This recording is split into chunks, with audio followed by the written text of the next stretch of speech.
The book of 2 Chronicles, chapter 1. Solomon son of David established himself firmly over his kingdom, for the Lord his God was with him and made him exceedingly great. Then Solomon spoke to all Israel, to the commanders of thousands and commanders of hundreds, to the judges, and to all the leaders in Israel, the heads of families. And Solomon and the whole assembly went to the high place at Gibeon, for God's tent of meeting was there, which Moses the Lord's servant had made in the wilderness. Now David had brought up the ark of God from Kiriath-jearim to the place he had prepared for it, because he had pitched a tent for it in Jerusalem. But the bronze altar that Bezalel son of Uri, the son of Hur, had made was in Gibeon in front of the tabernacle of the Lord. So Solomon and the assembly inquired of him there. Solomon went up to the bronze altar before the Lord in the tent of meeting, and offered 1,000 burnt offerings on it. That night God appeared to Solomon and said to him, "Ask for whatever you want me to give you."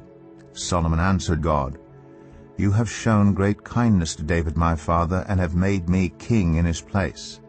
Now, Lord God, let your promise to my father David be confirmed. For you have made me king over a people who are as numerous as the dust of the earth. Give me wisdom and knowledge, that I may lead this people. For who is able to govern this great people of yours?" God said to Solomon, "Since this is your heart's desire, and you have not asked for wealth, possessions, or honor, nor for the death of your enemies, and since you have not asked for a long life, but for wisdom and knowledge to govern my people, over whom I have made you king, therefore wisdom and knowledge will be given you. And I will also give you wealth, possessions, and honor, such as no king who was before you ever had, and none after you will have." Then Solomon went to Jerusalem from the high place at Gibeon, from before the tent of meeting, and he reigned over Israel. Solomon accumulated chariots and horses. He had 1,400 chariots and 12,000 horses, which he kept in the chariot cities, and also with him in Jerusalem. The king made silver and gold as common in Jerusalem as stones, and cedar as plentiful as sycamore fig trees in the foothills. Solomon's horses were imported from Egypt and from Kue. The royal merchants purchased them from Kue at the current price. They imported a chariot from Egypt for 600 shekels of silver, and a horse for 150. They also exported them to all the kings of the Hittites and of the Arameans. 2 Chronicles 2. Solomon gave orders to build a temple for the name of the Lord, and a royal palace for himself. He conscripted 70,000 men as carriers, and 80,000 as stone cutters in the hills, and 3,600 as foremen over them. Solomon sent this message to Hiram king of Tyre: "Send me cedar logs, as you did for my father David, when you sent him cedar to build a palace to live in. Now I am about to build a temple for the name of the Lord my God, and to dedicate it to him, for burning fragrant incense before him, for setting out the consecrated bread regularly, and for making burnt offerings every morning and evening, and on the Sabbaths, at the new moons, and at the appointed festivals of the Lord our God. This is a lasting ordinance for Israel. The temple I am going to build will be great, because our God is greater than all other gods. But who is able to build a temple for him, since the heavens, even the highest heavens, cannot contain him? Who then am I to build a temple for him, except as a place to burn sacrifices before him? Send me, therefore, a man skilled to work in gold and silver, bronze and iron, and in purple, crimson, and blue yarn, and experienced in the art of engraving, to work in Judah and Jerusalem with my skilled workers, whom my father David provided. Send me also cedar, juniper, and algum logs from Lebanon, for I know that your servants are skilled in cutting timber there. My servants will work with yours to provide me with plenty of lumber, because the temple I build must be large and magnificent. I will give your servants, the woodsmen who cut the timber, 20,000 cores of ground wheat, 20,000 cores of barley, 20,000 baths of wine, and 20,000 baths of olive oil." Hiram king of Tyre replied by letter to Solomon, "Because the Lord loves his people, he has made you their king." And Hiram added, "Praise be to the Lord, the God of Israel, who made heaven and earth. He has given King David a wise son, endowed with intelligence and discernment, who will build a temple for the Lord and a palace for himself. I am sending you Huram-Abi, a man of great skill, whose mother was from Dan and whose father was from Tyre.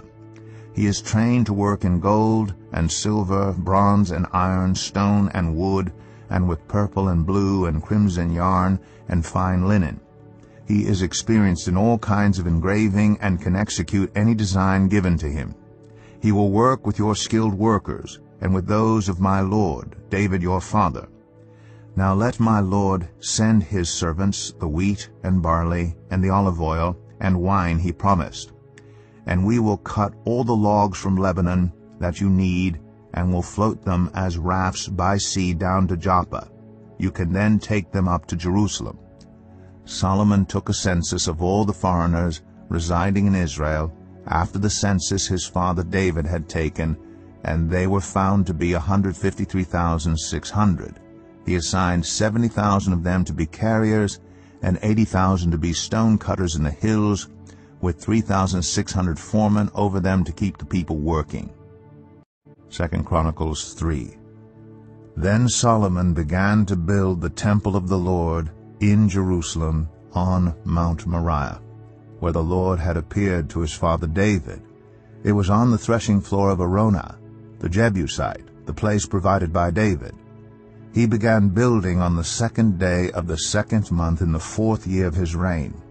The foundation Solomon laid for building the temple of God was 60 cubits long and 20 cubits wide, using the cubit of the old standard. The portico at the front of the temple was 20 cubits long across the width of the building and 20 cubits high. He overlaid the inside with pure gold. He paneled the main hall with juniper and covered it with fine gold and decorated it with palm tree and chain designs. He adorned the temple with precious stones, and the gold he used was gold of Parvaim. He overlaid the ceiling beams, door frames, walls, and doors of the temple with gold, and he carved a cherubim on the walls. He built the most holy place, its length corresponding to the width of the temple, 20 cubits long and 20 cubits wide. He overlaid the inside with 600 talents of fine gold. The gold nails weighed 50 shekels. He also overlaid the upper parts with gold. For the most holy place he made a pair of sculptured cherubim and overlaid them with gold. The total wingspan of the cherubim was 20 cubits. One wing of the first cherub was 5 cubits long and touched the temple wall, while its other wing, also 5 cubits long, touched the wing of the other cherub. Similarly, one wing of the second cherub was 5 cubits long and touched the other temple wall, and its other wing, also 5 cubits long, touched the wing of the first cherub. The wings of these cherubim extended 20 cubits. They stood on their feet, facing the main hall. He made the curtain of blue, purple, and crimson yarn and fine linen, with cherubim worked into it. For the front of the temple he made 2 pillars, which together were 35 cubits long, each with a capital 5 cubits high. He made interwoven chains, and he put them on top of the pillars. He also made 100 pomegranates and attached them to the chains. He erected the pillars in the front of the temple, one to the south and one to the north. The one to the south he named Jachin, and the one to the north Boaz. 2 Chronicles 4. He made a bronze altar 20 cubits long, 20 cubits wide, and 10 cubits high. He made the sea of cast metal, circular in shape, measuring 10 cubits from rim to rim, and 5 cubits high. It took a line of 30 cubits to measure around it. Below the rim, figures of bulls encircled it, 10 to a cubit. The bulls were cast in 2 rows in one piece with the sea. The sea stood on 12 bulls, 3 facing north, 3 facing west, 3 facing south, and 3 facing east. The sea rested on top of them, and their hindquarters were toward the center. It was a handbreadth in thickness, and its rim was like the rim of a cup, like a lily blossom. It held 3,000 baths. He then made 10 basins for washing, and placed 5 on the south side and 5 on the north. In them the things to be used for the burnt offerings were rinsed, but the sea was to be used by the priests for washing. He made 10 gold lampstands according to the specifications for them, and placed them in the temple, 5 on the south side and 5 on the north. He made 10 tables and placed them in the temple, 5 on the south side and 5 on the north. He also made 100 gold sprinkling bowls. He made the courtyard of the priests, and the large court, and the doors for the court, and overlaid the doors with bronze. He placed the sea on the south side, at the southeast corner. And Huram also made the pots and shovels and sprinkling bowls. So Huram finished the work he had undertaken for King Solomon in the temple of God: the 2 pillars, the 2 bowl-shaped capitals on top of the pillars, the 2 sets of network decorating the 2 bowl-shaped capitals on top of the pillars, the 400 pomegranates for the 2 sets of network, 2 rows of pomegranates for each network, decorating the bowl-shaped capitals on top of the pillars, the stands with their basins, the sea and the 12 bowls under it, the pots, shovels, meat forks, and all related articles. All the objects that Huram-Abi made for King Solomon for the temple of the Lord were of polished bronze. The king had them cast in clay molds in the plain of the Jordan between Succoth and Zarethan. All these things that Solomon made amounted to so much that the weight of the bronze could not be calculated. Solomon also made all the furnishings that were in God's temple: the golden altar, the tables on which was the bread of the presence, the lampstands of pure gold with their lamps, to burn in front of the inner sanctuary as prescribed, the gold floral work, and lamps and tongs. They were solid gold. The pure gold wick trimmers, sprinkling bowls, dishes, and censers, and the gold doors of the temple, the inner doors to the most holy place, and the doors of the main hall. 2 Chronicles 5. When all the work Solomon had done for the temple of the Lord was finished, he brought in the things his father David had dedicated, the silver and gold, and all the furnishings, and he placed them in the treasuries of God's temple. Then Solomon summoned to Jerusalem the elders of Israel, all the heads of the tribes, and the chiefs of the Israelite families, to bring up the ark of the Lord's covenant from Zion, the city of David. And all the Israelites came together to the king at the time of the festival in the 7th month. When all the elders of Israel had arrived, the Levites took up the ark, and they brought up the ark, and the tent of meeting, and all the sacred furnishings in it. The Levitical priests carried them up, and King Solomon and the entire assembly of Israel that had gathered about him were before the ark, sacrificing so many sheep and cattle that they could not be recorded or counted. The priests then brought the ark of the Lord's covenant to its place in the inner sanctuary of the temple, the most holy place, and put it beneath the wings of the cherubim. The cherubim spread their wings over the place of the ark and covered the ark and its carrying poles.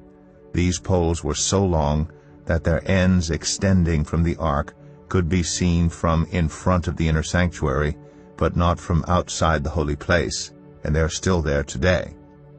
There was nothing in the ark except the 2 tablets that Moses had placed in it at Horeb, where the Lord made a covenant with the Israelites after they came out of Egypt. The priests then withdrew from the holy place.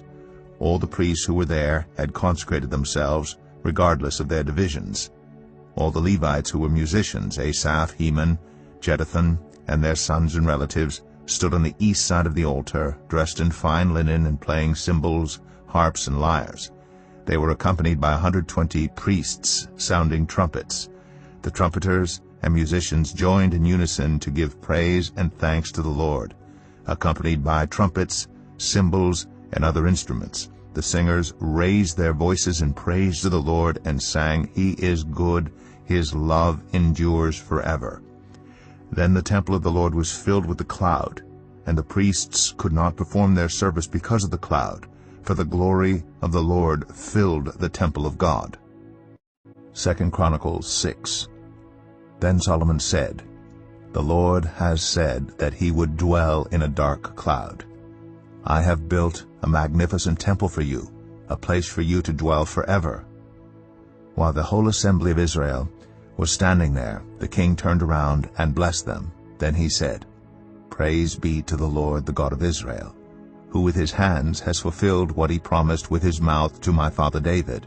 For he said, Since the day I brought my people out of Egypt, I have not chosen a city in any tribe of Israel to have a temple built so that my name might be there.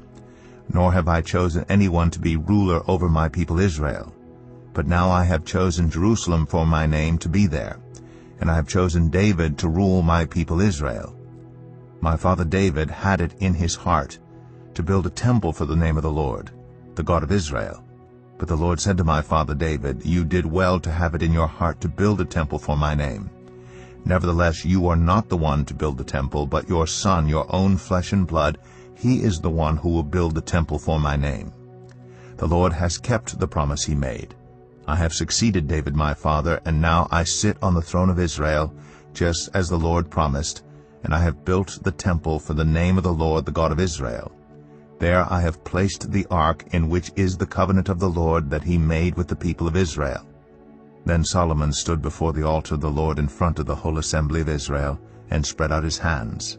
Now he had made a bronze platform 5 cubits long, 5 cubits wide, and 3 cubits high, and had placed it in the center of the outer court. He stood on the platform and then knelt down before the whole assembly of Israel, and spread out his hands toward heaven. He said, "Lord, the God of Israel, there is no God like you in heaven or on earth. You who keep your covenant of love with your servants, who continue wholeheartedly in your way.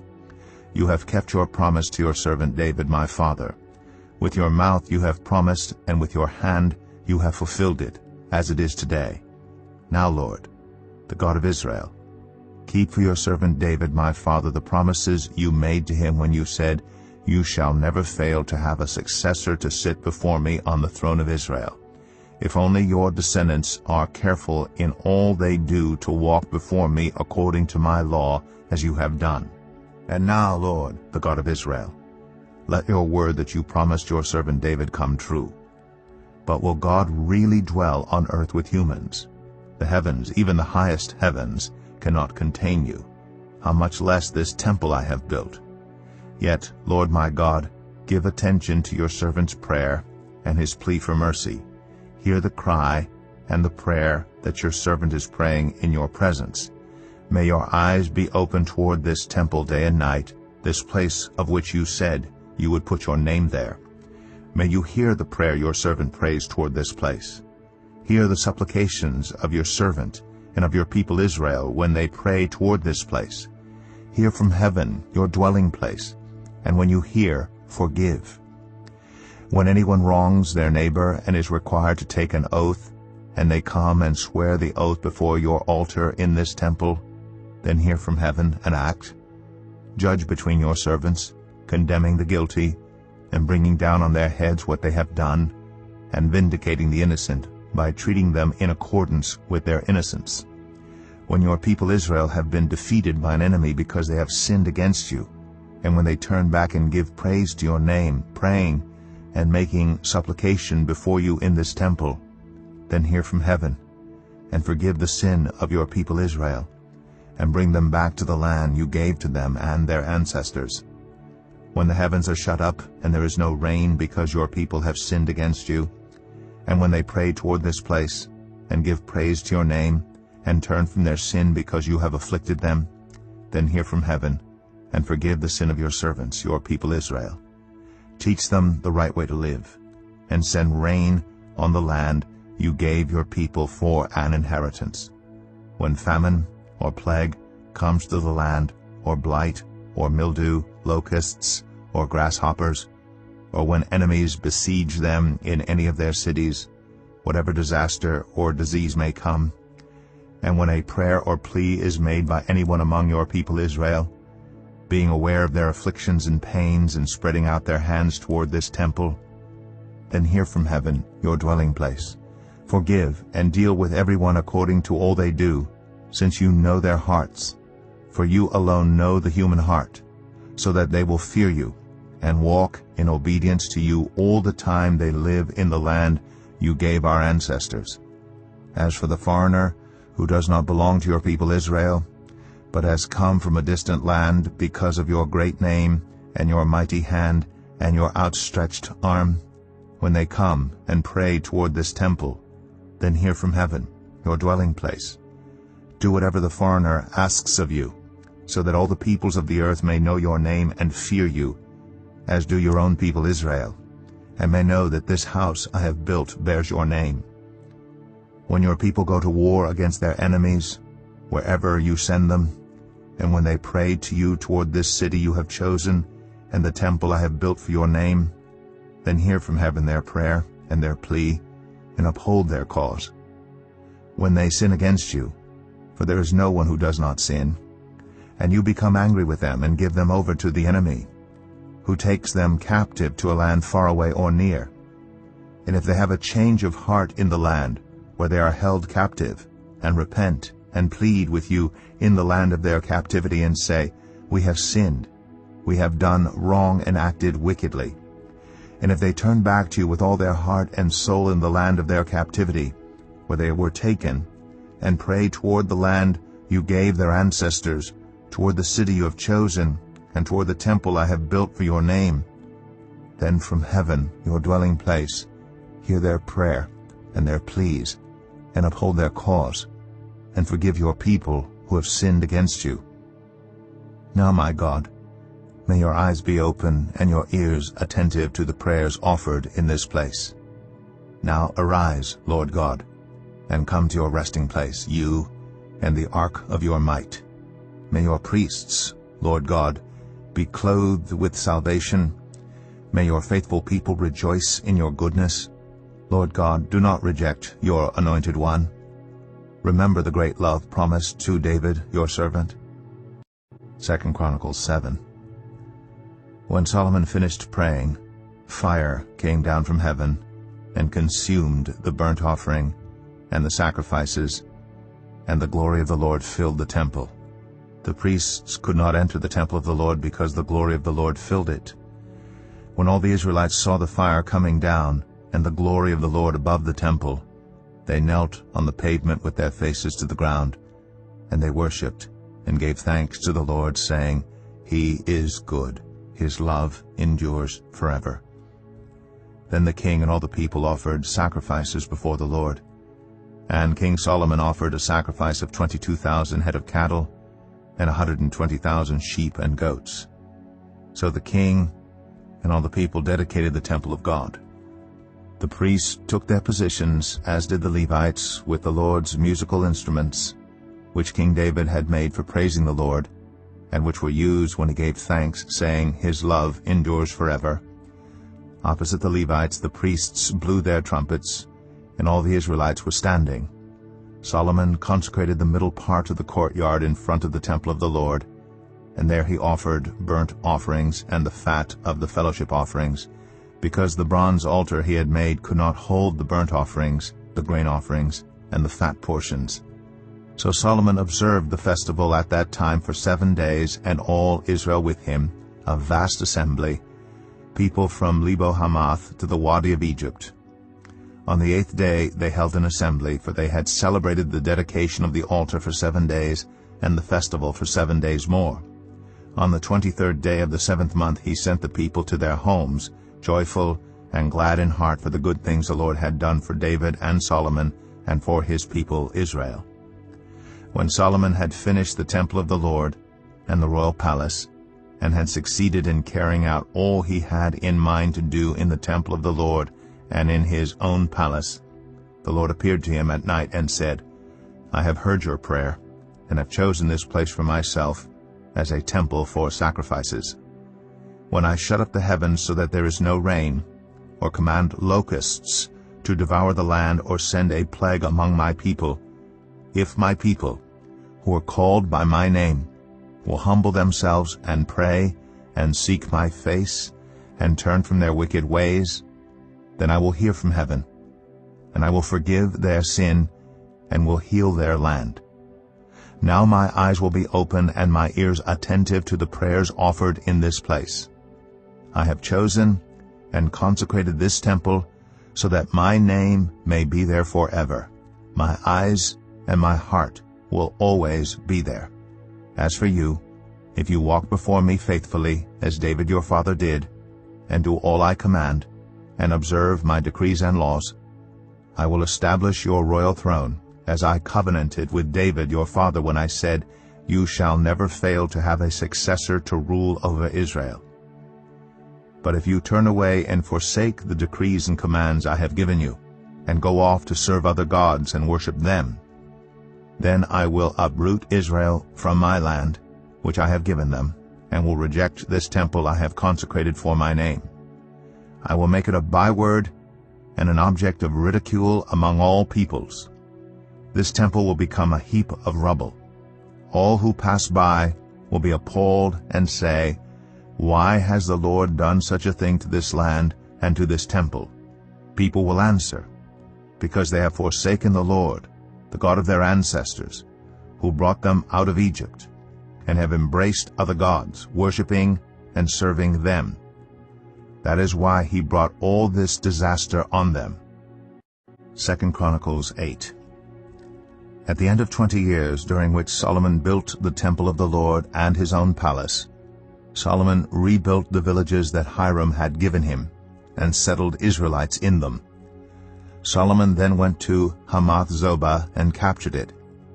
He also built up Tadmor in the desert, and all the store cities he had built in Hamath. He rebuilt Upper Beth-horon and Lower Beth-horon as fortified cities, with walls and with gates and bars, as well as Baalath and all his store cities, and all the cities for his chariots and for his horses, whatever he desired to build in Jerusalem, in Lebanon, and throughout all the territory he ruled. There were still people left from the Hittites, Amorites, Perizzites, Hivites, and Jebusites. These people were not Israelites.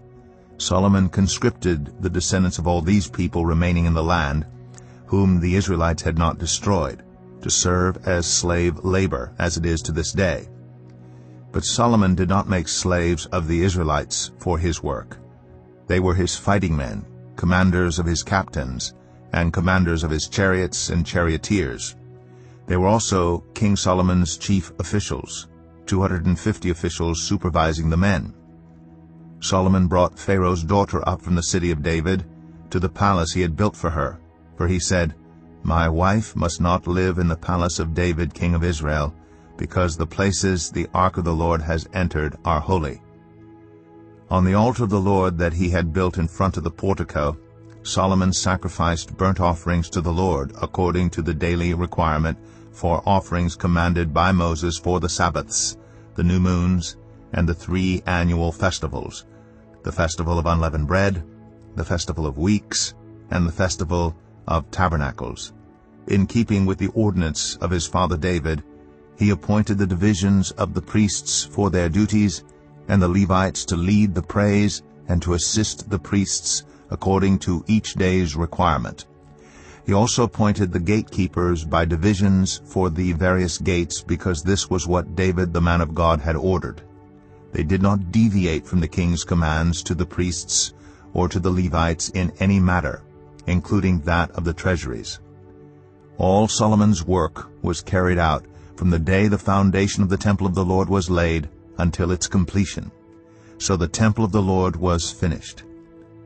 Then Solomon went to Ezion-Geber and Elath on the coast of Edom, and Hiram sent him ships commanded by his own men, sailors who knew the sea.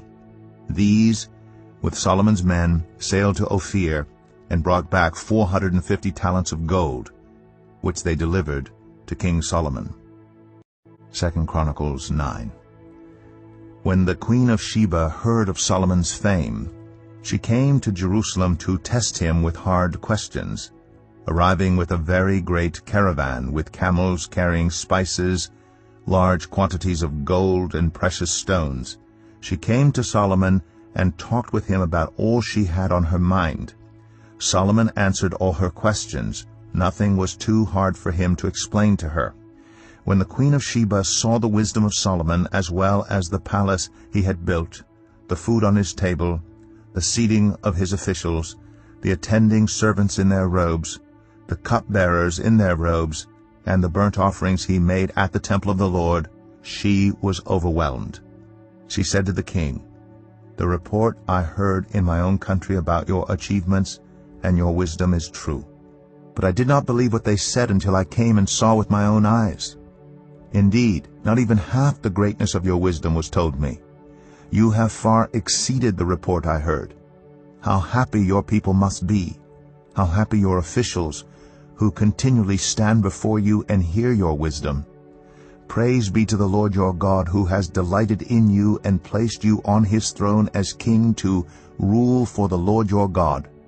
Because of the love of your God for Israel, and his desire to uphold them forever, he has made you king over them, to maintain justice and righteousness." Then she gave the king 120 talents of gold, large quantities of spices and precious stones. There had never been such spices as those the queen of Sheba gave to King Solomon. The servants of Hiram and the servants of Solomon brought gold from Ophir. They also brought algum wood and precious stones. The king used the algum wood to make steps for the temple of the Lord and for the royal palace, and to make harps and lyres for the musicians. Nothing like them had ever been seen in Judah. King Solomon gave the queen of Sheba all she desired and asked for. He gave her more than she had brought to him.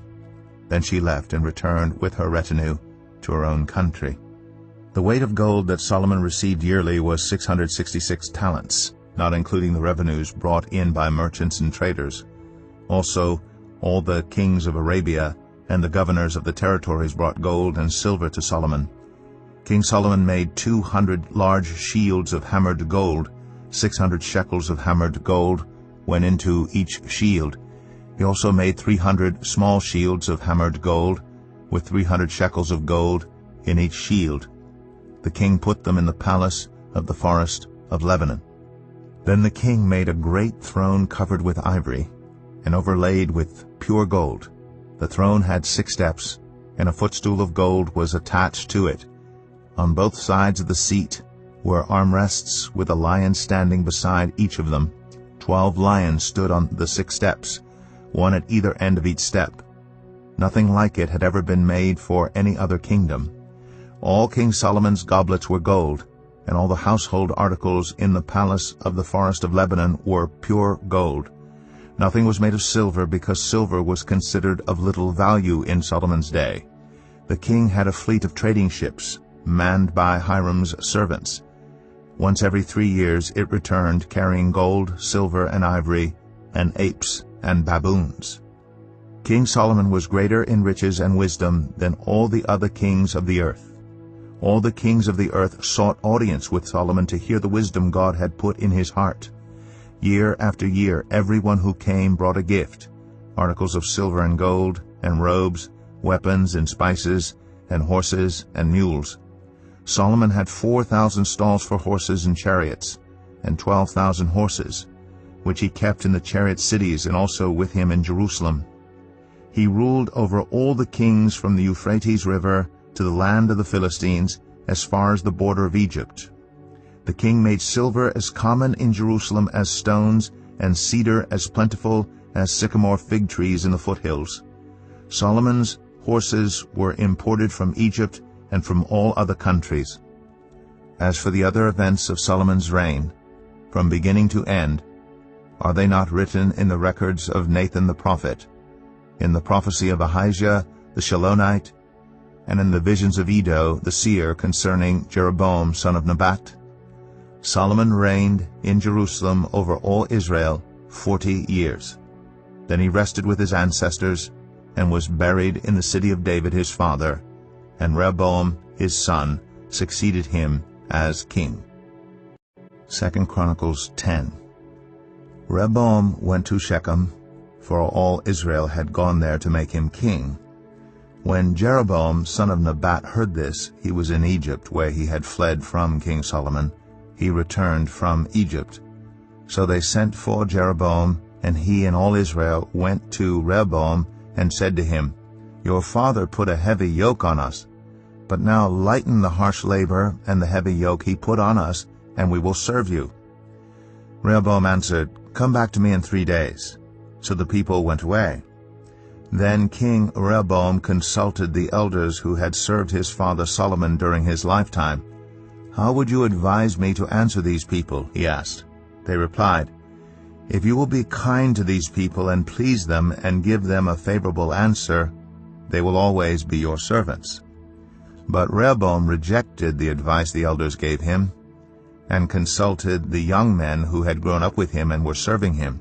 He asked them, "What is your advice? How should we answer these people who say to me, 'Lighten the yoke your father put on us'?" The young men who had grown up with him replied, "The people have said to you, 'Your father put a heavy yoke on us, but make our yoke lighter.' Now tell them, 'My little finger is thicker than my father's waist. My father laid on you a heavy yoke. I will make it even heavier. My father scourged you with whips. I will scourge you with scorpions."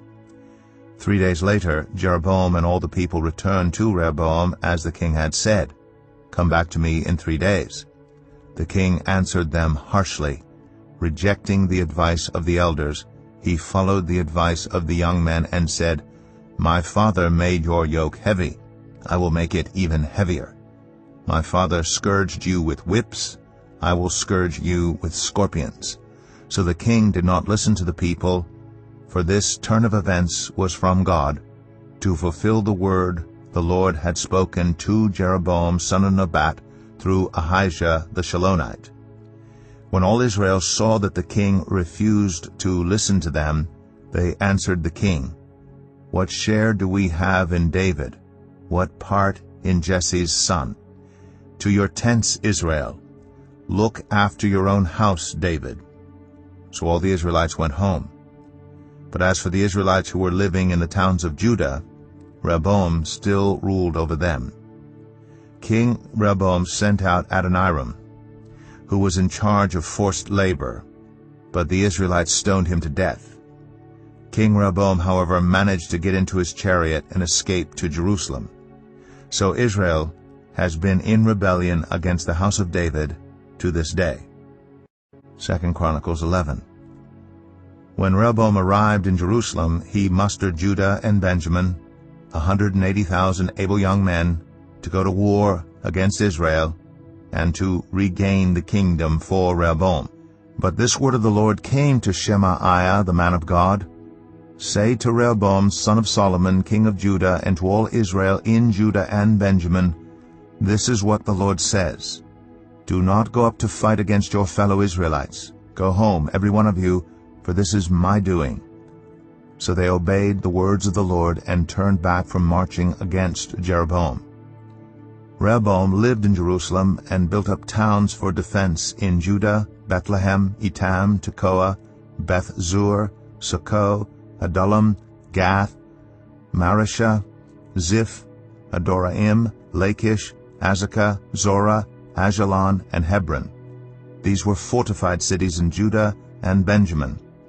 He strengthened their defenses and put commanders in them with supplies of food, olive oil, and wine. He put shields and spears in all the cities and made them very strong. So Judah and Benjamin were his. The priests and Levites from all their districts throughout Israel sided with him. The Levites even abandoned their pasture lands and property and came to Judah and Jerusalem because Jeroboam and his sons had rejected them as priests of the Lord when he appointed his own priests for the high places and for the goat and calf idols he had made. Those from every tribe of Israel who set their hearts on seeking the Lord, the God of Israel, followed the Levites to Jerusalem to offer sacrifices to the Lord, the God of their ancestors. They strengthened the kingdom of Judah and supported Rehoboam son of Solomon 3 years, following the ways of David and Solomon during this time.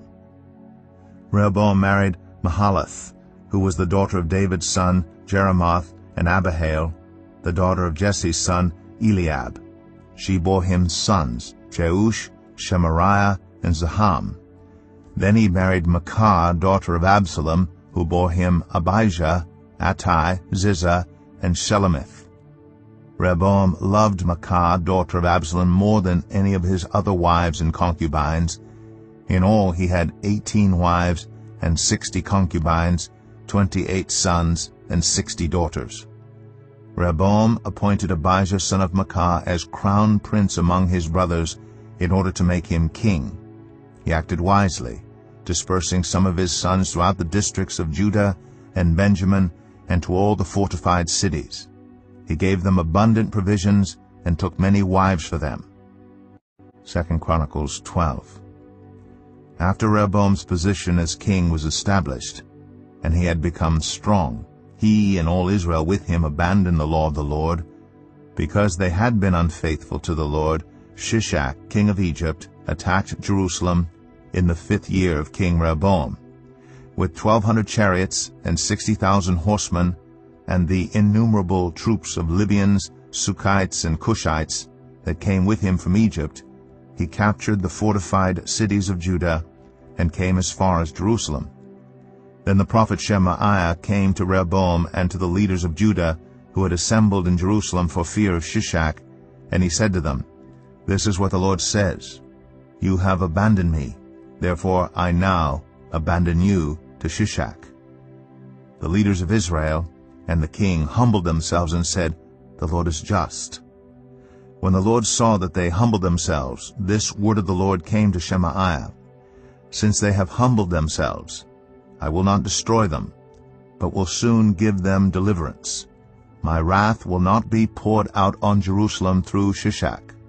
They will, however, become subject to him, so that they may learn the difference between serving me and serving the kings of other lands."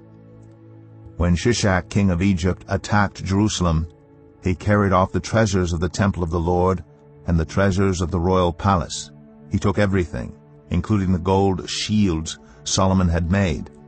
So King Rehoboam made bronze shields to replace them, and assigned these to the commanders of the guard on duty at the entrance to the royal palace. Whenever the king went to the Lord's temple, the guards went with him, bearing the shields, and afterward they returned them to the guardroom. Because Rehoboam humbled himself, the Lord's anger turned from him, and he was not totally destroyed. Indeed, there was some good in Judah. King Rehoboam established himself firmly in Jerusalem and continued as king. He was 41 years old when he became king, and he reigned 17 years in Jerusalem, the city the Lord had chosen out of all the tribes of Israel, in which to put his name. His mother's name was Naamah. She was an Ammonite. He did evil because he had not set his heart on seeking the Lord. As for the events of Rehoboam's reign, from beginning to end, are they not written in the records of Shemaiah the prophet and of Iddo the seer that deal with genealogies? There was continual warfare between Rehoboam and Jeroboam. Rehoboam rested with his ancestors and was buried in the city of David, and Abijah his son succeeded him as king. 2 Chronicles 13. In the 18th year of the reign of Jeroboam, Abijah became king of Judah, and he reigned in Jerusalem 3 years. His mother's name was Maacah, a daughter of Uriel of Gibeah. There was war between Abijah and Jeroboam. Abijah went into battle with an army of 400,000 able fighting men, and Jeroboam drew up a battle line against him with 800,000 able troops.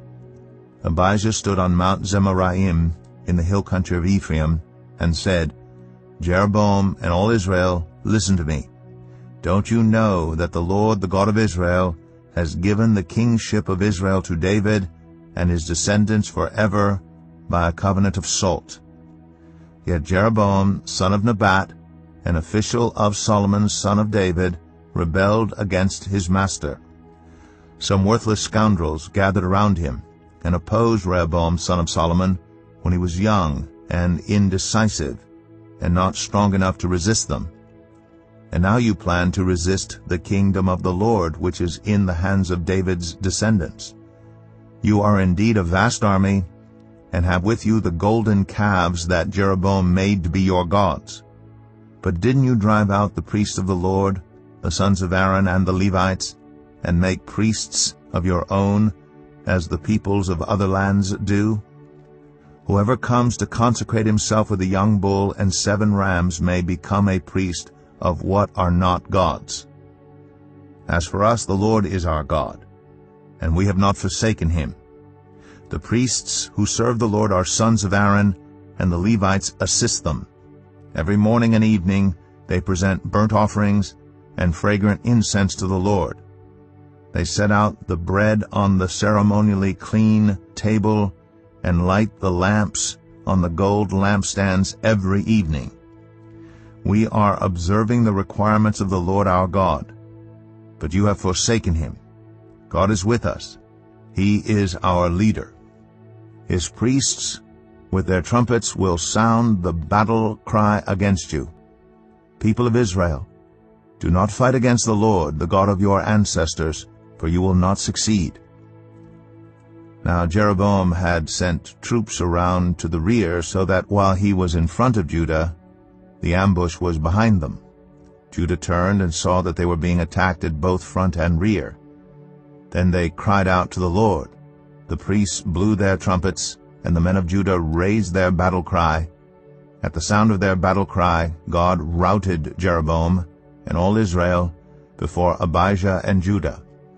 The Israelites fled before Judah, and God delivered them into their hands. Abijah and his troops inflicted heavy losses on them, so that there were 500,000 casualties among Israel's able men. The Israelites were subdued on that occasion, and the people of Judah were victorious because they relied on the Lord, the God of their ancestors. Abijah pursued Jeroboam and took from him the towns of Bethel, Jeshanah, and Ephron, with their surrounding villages. Jeroboam did not regain power during the time of Abijah, and the Lord struck him down, and he died. But Abijah grew in strength. He married 14 wives and had 22 sons and 16 daughters. The other events of Abijah's reign, what he did and what he said, are written in the annotations of the prophet Iddo. 2 Chronicles 14. And Abijah rested with his ancestors and was buried in the city of David. Asa his son succeeded him as king, and in his days the country was at peace for 10 years. Asa did what was good and right in the eyes of the Lord his God. He removed the foreign altars and the high places, smashed the sacred stones, and cut down the Asherah poles. He commanded Judah to seek the Lord, the God of their ancestors, and to obey his laws and commands. He removed the high places and incense altars in every town in Judah, and the kingdom was at peace under him. He built up the fortified cities of Judah, since the land was at peace. No one was at war with him during those years, for the Lord gave him rest. Let us build up these towns, he said to Judah, and put walls around them with towers, gates, and bars. The land is still ours, because we have sought the Lord our God. We sought him, and he has given us rest on every side. So they built and prospered. Asa had an army of 300,000 men from Judah, equipped with large shields and with spears, and 280,000 from Benjamin, armed with small shields and with bows.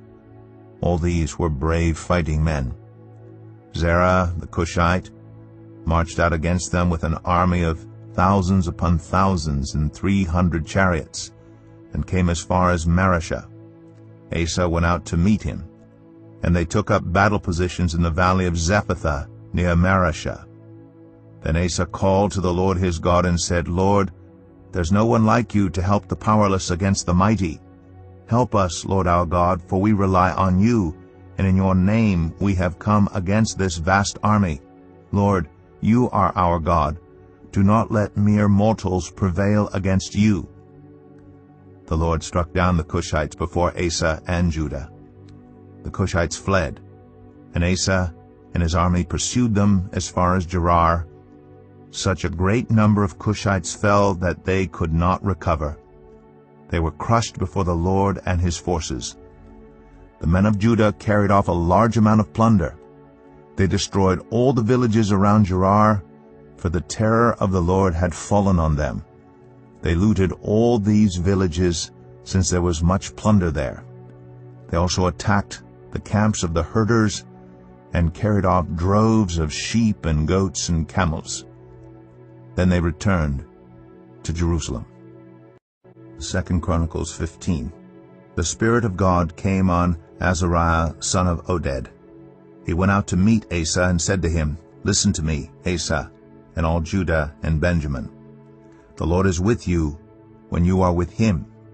If you seek him, he will be found by you. But if you forsake him, he will forsake you.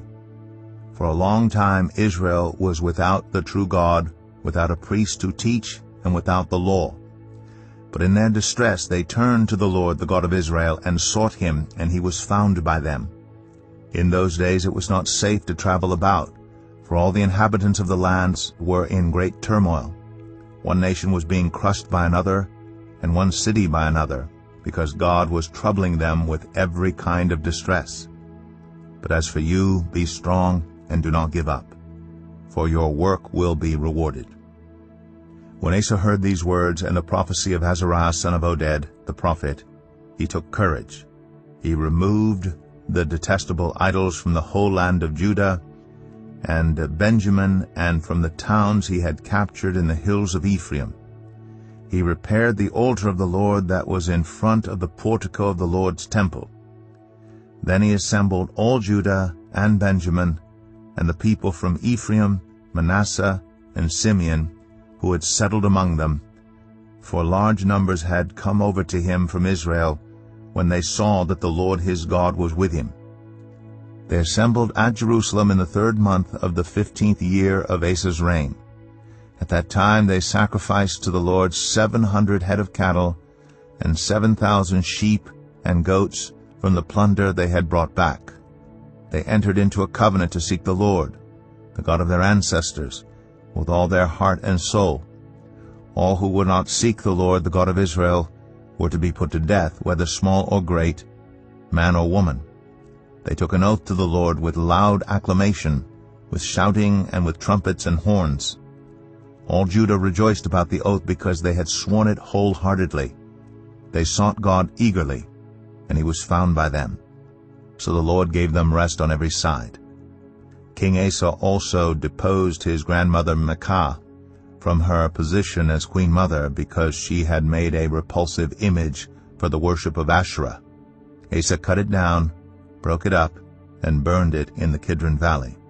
Although he did not remove the high places from Israel, Asa's heart was fully committed to the Lord all his life. He brought into the temple of God the silver and gold and the articles that he and his father had dedicated. There was no more war until the 35th year of Asa's reign. 2 Chronicles 16. In the 36th year of Asa's reign, Baasha, king of Israel, went up against Judah and fortified Ramah to prevent anyone from leaving or entering the territory of Asa, king of Judah. Asa then took the silver and gold out of the treasuries of the Lord's temple and of his own palace and sent it to Ben-Hadad, king of Aram, who was ruling in Damascus. "Let there be a treaty between me and you," he said, "as there was between my father and your father. See, I am sending you silver and gold. Now break your treaty with Baasha, king of Israel, so he will withdraw from me." Ben-Hadad agreed with King Asa and sent the commanders of his forces against the towns of Israel. They conquered Ijon, Dan, Abel-Maim, and all the store cities of Naphtali. When Baasha heard this, he stopped building Ramah and abandoned his work. Then King Asa brought all the men of Judah, and they carried away from Ramah the stones and timber Baasha had been using. With them he built up Geba and Mizpah. At that time Hanani the seer came to Asa king of Judah and said to him, "Because you relied on the king of Aram and not on the Lord your God, the army of the king of Aram has escaped from your hand. Were not the Cushites and Libyans a mighty army with great numbers of chariots and horsemen? Yet when you relied on the Lord, he delivered them into your hand.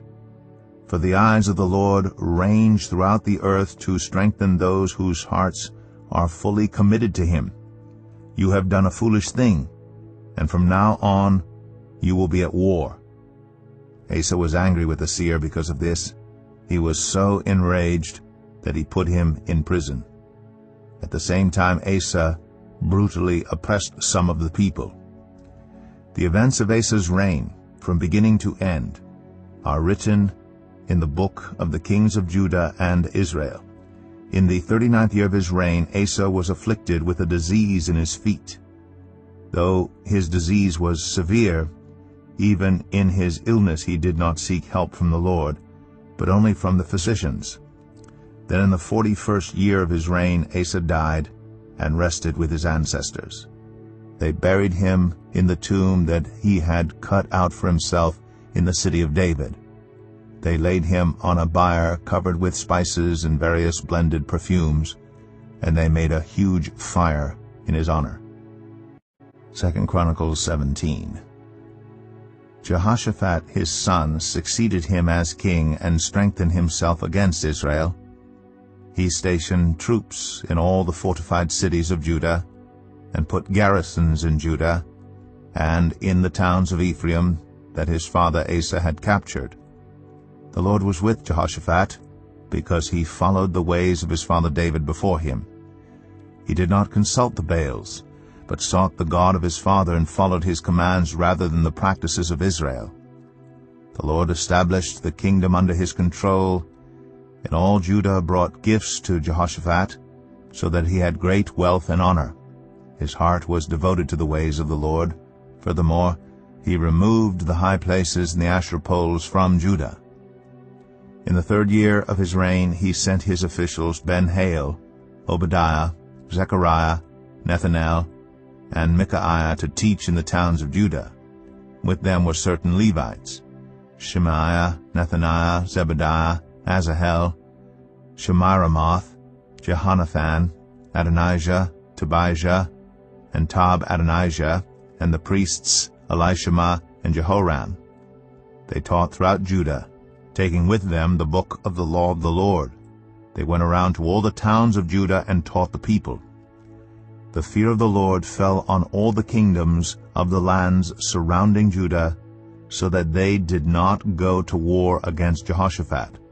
Some Philistines brought Jehoshaphat gifts and silver as tribute, and the Arabs brought him flocks, 7,700 rams and 7,700 goats. Jehoshaphat became more and more powerful. He built forts and stores, cities in Judah, and had large supplies in the towns of Judah. He also kept experienced fighting men in Jerusalem. Their enrollment by families was as follows. From Judah, commanders of units of 1,000, Adnah the commander, with 300,000 fighting men. Next, Jehohanan the commander with 280,000. Next, Amasiah son of Zichri, who volunteered himself for the service of the Lord with 200,000. From Benjamin, Eliada, a valiant soldier with 200,000 men armed with bows and shields. Next, Jehozabad, with 180,000 men armed for battle. These were the men who served the king, besides those he stationed in the fortified cities throughout Judah. 2 Chronicles 18. Now Jehoshaphat had great wealth and honor, and he allied himself with Ahab by marriage. Some years later he went down to see Ahab in Samaria. Ahab slaughtered many sheep and cattle for him, and the people with him, and urged him to attack Ramoth-Gilead. Ahab, king of Israel, asked Jehoshaphat, king of Judah, "Will you go with me against Ramoth-Gilead?" Jehoshaphat replied, "I am as you are, and my people as your people. We will join you in the war." But Jehoshaphat also said to the king of Israel, "First seek the counsel of the Lord." So the king of Israel brought together the prophets, 400 men, and asked them, "Shall we go to war against Ramoth-Gilead, or shall I not?" "Go," they answered, "for God will give it into the king's hand." But Jehoshaphat asked, Is there no longer a prophet of the Lord here whom we can inquire of? The king of Israel answered Jehoshaphat, There is still one prophet through whom we can inquire of the Lord, but I hate him, because he never prophesies anything good about me, but always bad. He is Micaiah son of Imlah. The king should not say such a thing, Jehoshaphat replied. So the king of Israel called one of his officials and said, Bring Micaiah son of Imlah at once. Dressed in their royal robes, the king of Israel and Jehoshaphat, king of Judah, were sitting on their thrones at the threshing floor by the entrance of the gate of Samaria, with all the prophets prophesying before them. Now Zedekiah son of Kenana had made iron horns, and he declared, This is what the Lord says, With these you will gore the Arameans until they are destroyed. All the other prophets were prophesying the same thing. Attack Ramoth-Gilead and be victorious, they said, for the Lord will give it into the king's hand. The messenger who had gone to summon Micaiah said to him, Look, the other prophets without exception are predicting success for the king. Let your word agree with theirs and speak favorably. But Micaiah said, As surely as the Lord lives, I can tell him only what my God says. When he arrived, the king asked him, Micaiah, shall we go to war against Ramoth-Gilead, or shall I not? Attack and be victorious, he answered, for they will be given into your hand. The king said to him, How many times must I make you swear to tell me nothing but the truth in the name of the Lord? Then Micaiah answered, I saw all Israel scattered on the hills like sheep without a shepherd. And the Lord said, These people have no master. Let each one go home in peace. The king of Israel said to Jehoshaphat, Didn't I tell you that he never prophesies anything good about me, but only bad? Micaiah continued, Therefore hear the word of the Lord. I saw the Lord sitting on his throne with all the multitudes of heaven standing on his right and on his left. And the Lord said, Who will entice Ahab king of Israel into attacking Ramoth-Gilead and going to his death there? One suggested this, and another that. Finally a spirit came forward, stood before the Lord, and said, I will entice him. By what means? The Lord asked. I will go and be a deceiving spirit in the mouths of all his prophets, he said. You will succeed in enticing him, said the Lord. Go and do it. So now the Lord has put a deceiving spirit in the mouths of these prophets of yours. The Lord has decreed disaster for you. Then Zedekiah son of Kenana went up and slapped Micaiah in the face. Which way did the Spirit from the Lord go when he went from me to speak to you? He asked. Micaiah replied, You will find out on the day you go to hide in an inner room. The king of Israel then ordered, Take Micaiah and send him back to Amon the ruler of the city and to Joash the king's son, and say, This is what the king says, Put this fellow in prison and give him nothing but bread and water until I return safely. Micaiah declared, If you ever return safely, the Lord has not spoken through me. Then he added, Mark my words, all you people. So the king of Israel and Jehoshaphat king of Judah went up to Ramoth-Gilead. The king of Israel said to Jehoshaphat, I will enter the battle in disguise, but you wear your royal robes. So the king of Israel disguised himself and went into battle. Now the king of Aram had ordered his chariot commanders, Do not fight with anyone small or great, except the king of Israel. When the chariot commanders saw Jehoshaphat, they thought, This is the king of Israel. So they turned to attack him, but Jehoshaphat cried out, and the Lord helped him. God drew them away from him. For when the chariot commanders saw that he was not the king of Israel, they stopped pursuing him. But someone drew his bow at random and hit the king of Israel between the breastplate and the scale armor. The king told the chariot driver, Wheel around and get me out of the fighting. I've been wounded. All day long the battle raged, and the king of Israel propped himself up in his chariot facing the Arameans until evening. Then at sunset he died. 2 Chronicles 19. When Jehoshaphat, king of Judah, returned safely to his palace in Jerusalem, Jehu the seer, the son of Hanani, went out to meet him and said to the king, "Should you help the wicked and love those who hate the Lord? Because of this, the wrath of the Lord is on you. There is, however, some good in you, for you have rid the land of the Asherah poles and have set your heart on seeking God." Jehoshaphat lived in Jerusalem, and he went out again among the people from Beersheba to the hill country of Ephraim, and turned them back to the Lord, the God of their ancestors.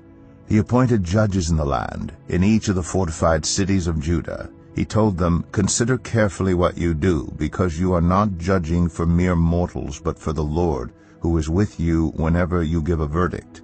Now let the fear of the Lord be on you. Judge carefully, for with the Lord our God there is no injustice or partiality or bribery." In Jerusalem also Jehoshaphat appointed some of the Levites, priests and heads of Israelite families, to administer the law of the Lord and to settle disputes, and they lived in Jerusalem. He gave them these orders: "You must serve faithfully and wholeheartedly in the fear of the Lord. In every case that comes before you from your people who live in the cities, whether bloodshed or other concerns of the law, commands, decrees, or regulations, you are to warn them not to sin against the Lord. Otherwise his wrath will come on you and your people. Do this, and you will not sin. Amariah the chief priest will be over you in any matter concerning the Lord, and Zebadiah son of Ishmael, the leader of the tribe of Judah, will be over you in any matter concerning the king, and the Levites will serve as officials before you. Act with courage, and may the Lord be with those who do well." 2 Chronicles 20. After this the Moabites and Ammonites, with some of the Meunites, came to wage war against Jehoshaphat. Some people came and told Jehoshaphat, "A vast army is coming against you from Edom, from the other side of the Dead Sea. It is already in Hazazon Tamar, that is, En-Gedi." Alarmed, Jehoshaphat resolved to inquire of the Lord, and he proclaimed a fast for all Judah. The people of Judah came together to seek help from the Lord. Indeed, they came from every town in Judah to seek him. Then Jehoshaphat stood up in the assembly of Judah and Jerusalem at the temple of the Lord in the front of the new courtyard, and said, "Lord, the God of our ancestors, are you not the God who is in heaven? You rule over all the kingdoms of the nations. Power and might are in your hand, and no one can withstand you.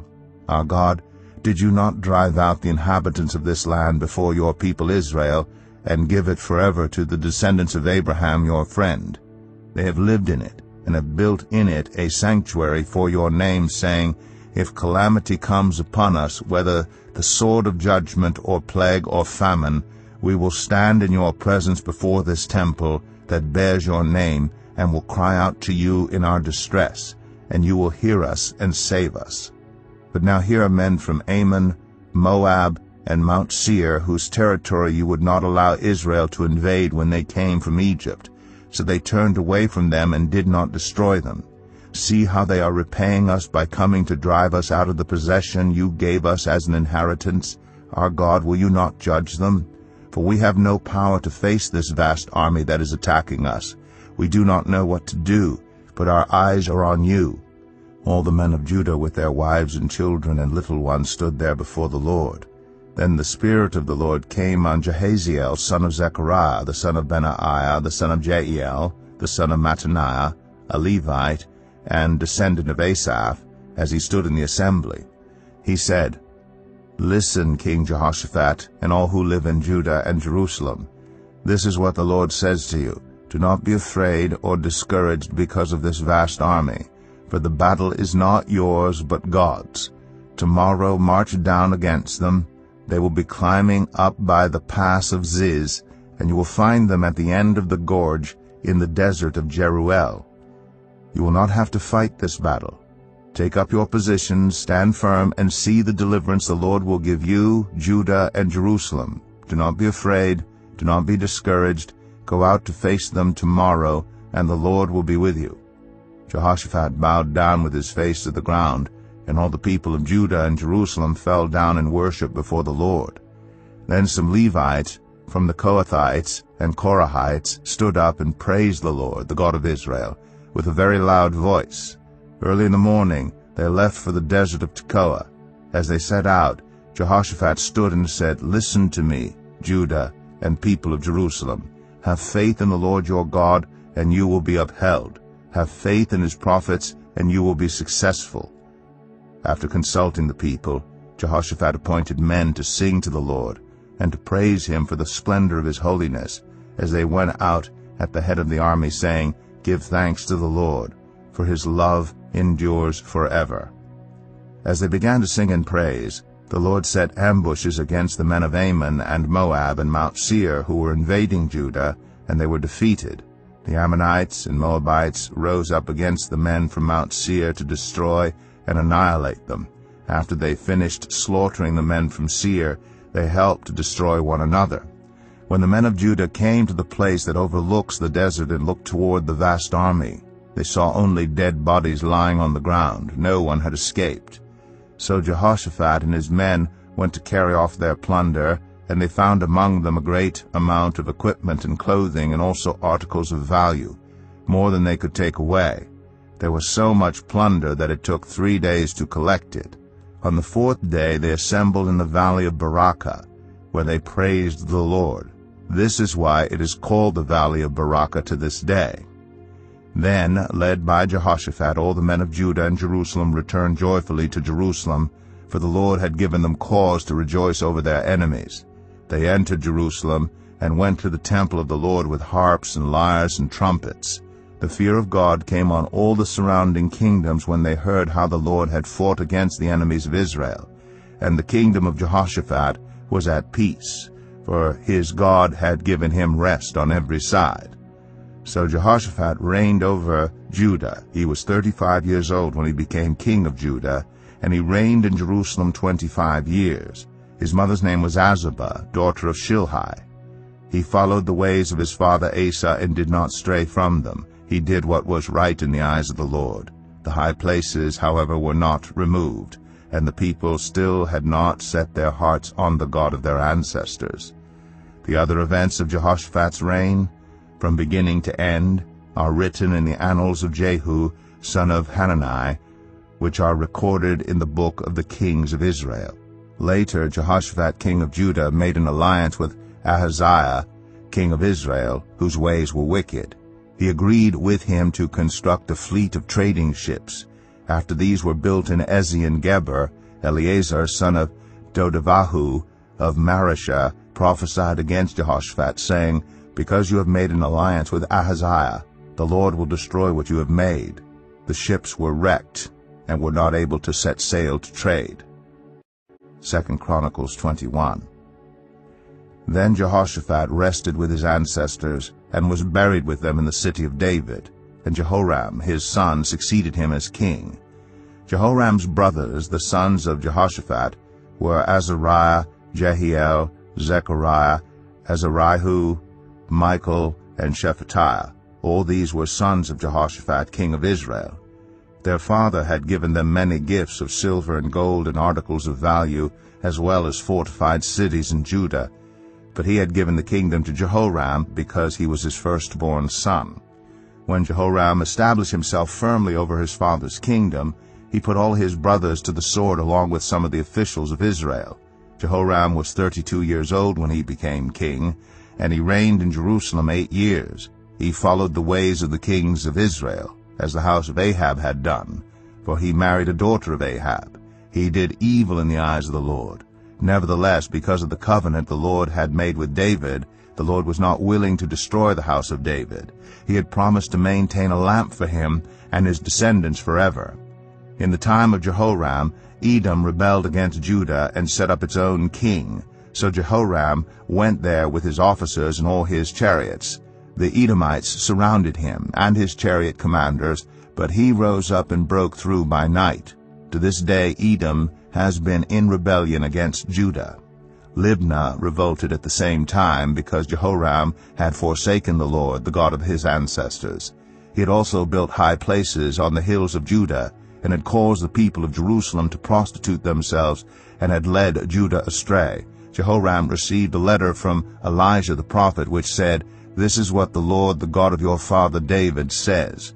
You have not followed the ways of your father Jehoshaphat or of Asa king of Judah, but you have followed the ways of the kings of Israel, and you have led Judah and the people of Jerusalem to prostitute themselves, just as the house of Ahab did. You have also murdered your own brothers, members of your own family, men who were better than you. So now the Lord is about to strike your people, your sons, your wives, and everything that is yours with a heavy blow. You yourself will be very ill with a lingering disease of the bowels, until the disease causes your bowels to come out." The Lord aroused against Jehoram the hostility of the Philistines and the Arabs who lived near the Cushites. They attacked Judah, invaded it, and carried off all the goods found in the king's palace, together with his sons and wives. Not a son was left to him except Ahaziah the youngest. After all this, the Lord afflicted Jehoram with an incurable disease of the bowels. In the course of time, at the end of the 2nd year, his bowels came out because of the disease, and he died in great pain. His people made no funeral fire in his honor, as they had for his predecessors. Jehoram was 32 years old when he became king, and he reigned in Jerusalem 8 years. He passed away, to no one's regret, and was buried in the city of David, but not in the tombs of the kings. 2 Chronicles 22. The people of Jerusalem made Ahaziah, Jehoram's youngest son, king in his place, since the raiders, who came with the Arabs into the camp, had killed all the older sons. So Ahaziah, son of Jeroham, king of Judah, began to reign. Ahaziah was 22 years old when he became king, and he reigned in Jerusalem 1 year. His mother's name was Athaliah, a granddaughter of Omri. He too followed the ways of the house of Ahab, for his mother encouraged him to act wickedly. He did evil in the eyes of the Lord, as the house of Ahab had done. For after his father's death they became his advisers to his undoing. He also followed their counsel when he went with Joram, son of Ahab, king of Israel, to wage war against Hazael, king of Aram, at Ramoth-Gilead. The Arameans wounded Joram, so he returned to Jezreel to recover from the wounds they had inflicted on him at Ramoth in his battle with Hazael, king of Aram. Then Ahaziah, son of Jehoram, king of Judah, went down to Jezreel to see Joram, son of Ahab, because he had been wounded. Through Ahaziah's visit to Joram, God brought about Ahaziah's downfall. When Ahaziah arrived, he went out with Joram to meet Jehu, son of Nimshi, whom the Lord had anointed to destroy the house of Ahab. While Jehu was executing judgment on the house of Ahab, he found the officials of Judah and the sons of Ahaziah's relatives who had been attending Ahaziah, and he killed them. He then went in search of Ahaziah, and his men captured him while he was hiding in Samaria. He was brought to Jehu and put to death. They buried him, for they said, "He was a son of Jehoshaphat, who sought the Lord with all his heart." So there was no one in the house of Ahaziah powerful enough to retain the kingdom. When Athaliah, the mother of Ahaziah, saw that her son was dead, she proceeded to destroy the whole royal family of the house of Judah. But Jehosheba, the daughter of King Jehoram, took Joash, son of Ahaziah, and stole him away from among the royal princes who were about to be murdered, and put him and his nurse in a bedroom. Because Jehosheba, the daughter of King Jehoram and wife of the priest Jehoiada, was Ahaziah's sister, she hid the child from Athaliah so she could not kill him. He remained hidden with them at the temple of God for 6 years, while Athaliah ruled the land. 2 Chronicles 23. In the 7th year Jehoiada showed his strength. He made a covenant with the commanders of units of 100, Azariah, son of Jeroham, Ishmael, son of Jehohanan, Azariah, son of Obed, Maaseiah, son of Adaiah, and Elishaphat, son of Zichri. They went throughout Judah and gathered the Levites and the heads of Israelite families from all the towns. When they came to Jerusalem, the whole assembly made a covenant with the king at the temple of God. Jehoiada said to them, "The king's son shall reign, as the Lord promised concerning the descendants of David. Now this is what you are to do. A third of you priests and Levites who are going on duty on the Sabbath are to keep watch at the doors, a third of you at the royal palace, and a third at the foundation gate, and all the others are to be in the courtyards of the temple of the Lord. No one is to enter the temple of the Lord except the priests and Levites on duty. They may enter because they are consecrated, but all the others are to observe the Lord's command not to enter. The Levites are to station themselves around the king, each with weapon in hand. Anyone who enters the temple is to be put to death. Stay close to the king wherever he goes. The Levites and all the men of Judah did just as Jehoiada the priest ordered. Each one took his men, those who were going on duty on the Sabbath and those who were going off duty, for Jehoiada the priest had not released any of the divisions. Then he gave the commanders of units of 100 the spears and the large and small shields that had belonged to King David and that were in the temple of God. He stationed all the men, each with his weapon in his hand, around the king, near the altar and the temple, from the south side to the north side of the temple. Jehoiada and his sons brought out the king's son and put the crown on him. They presented him with a copy of the covenant and proclaimed him king. They anointed him and shouted, "Long live the king!" When Athaliah heard the noise of the people running and cheering the king, she went to them at the temple of the Lord. She looked, and there was the king standing by his pillar at the entrance. The officers and the trumpeters were beside the king, and all the people of the land were rejoicing and blowing trumpets, and musicians with their instruments were leading the praises. Then Athaliah tore her robes and shouted, "Treason! Treason!" Jehoiada the priest sent out the commanders of units of 100 who were in charge of the troops, and said to them, "Bring her out between the ranks and put to the sword anyone who follows her."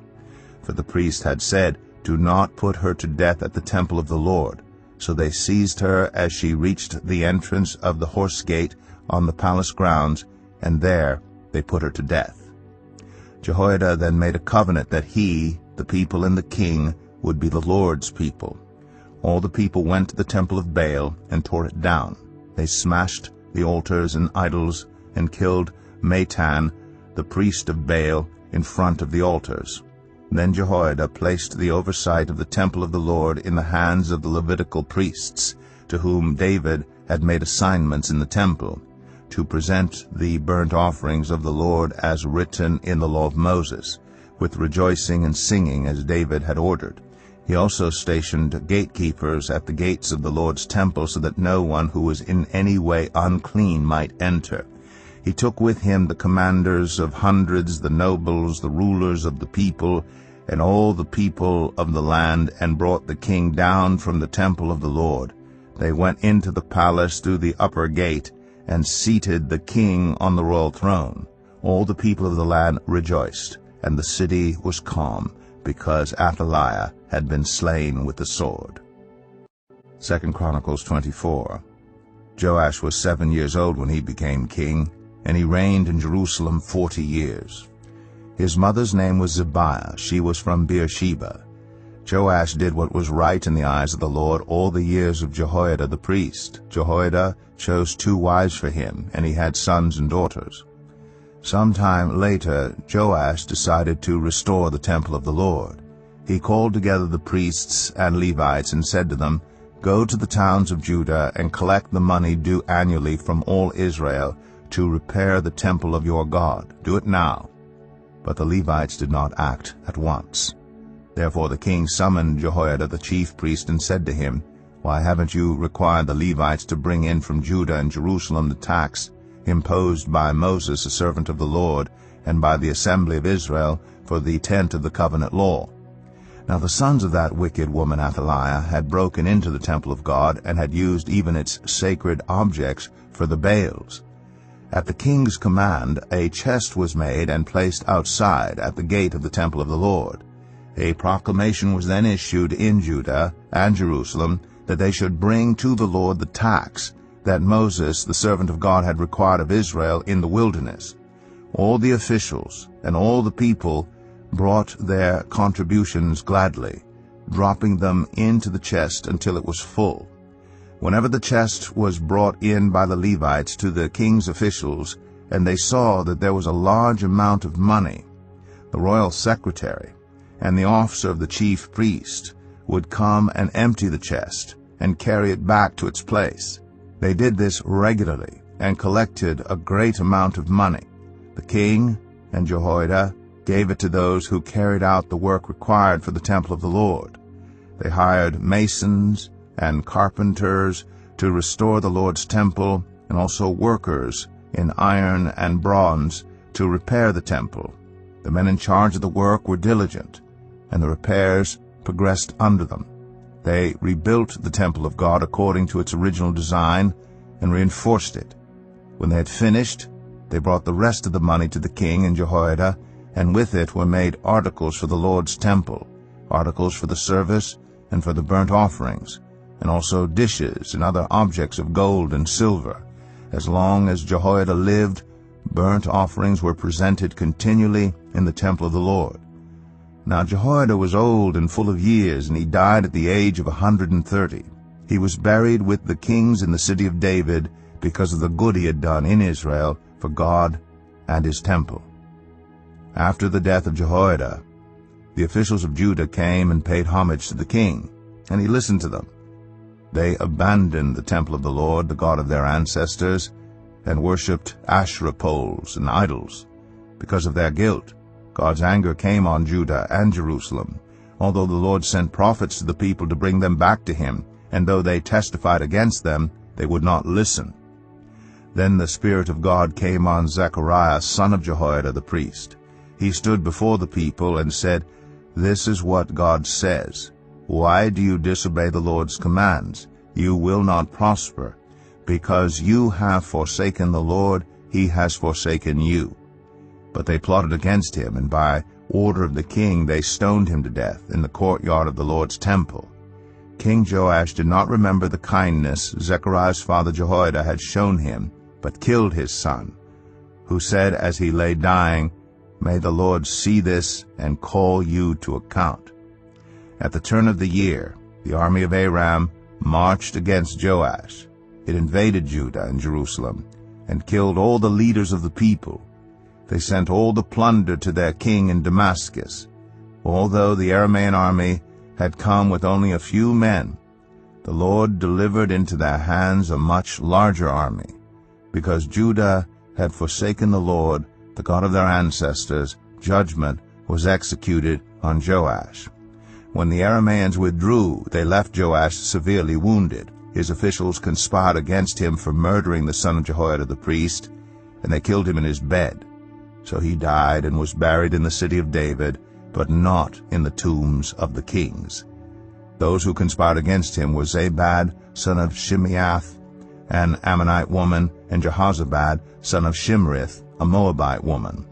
The account of his sons, the many prophecies about him, and the record of the restoration of the temple of God are written in the annotations on the book of the Kings. And Amaziah his son succeeded him as king. 2 Chronicles 25. Amaziah was 25 years old when he became king, and he reigned in Jerusalem 29 years. His mother's name was Jehohadan. She was from Jerusalem. He did what was right in the eyes of the Lord, but not wholeheartedly.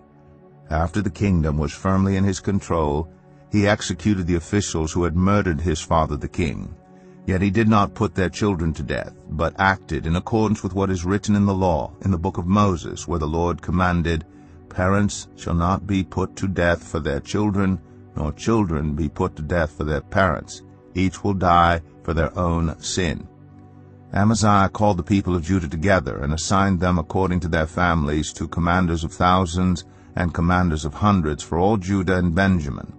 He then mustered those 20 years old or more and found that there were 300,000 men fit for military service, able to handle the spear and shield.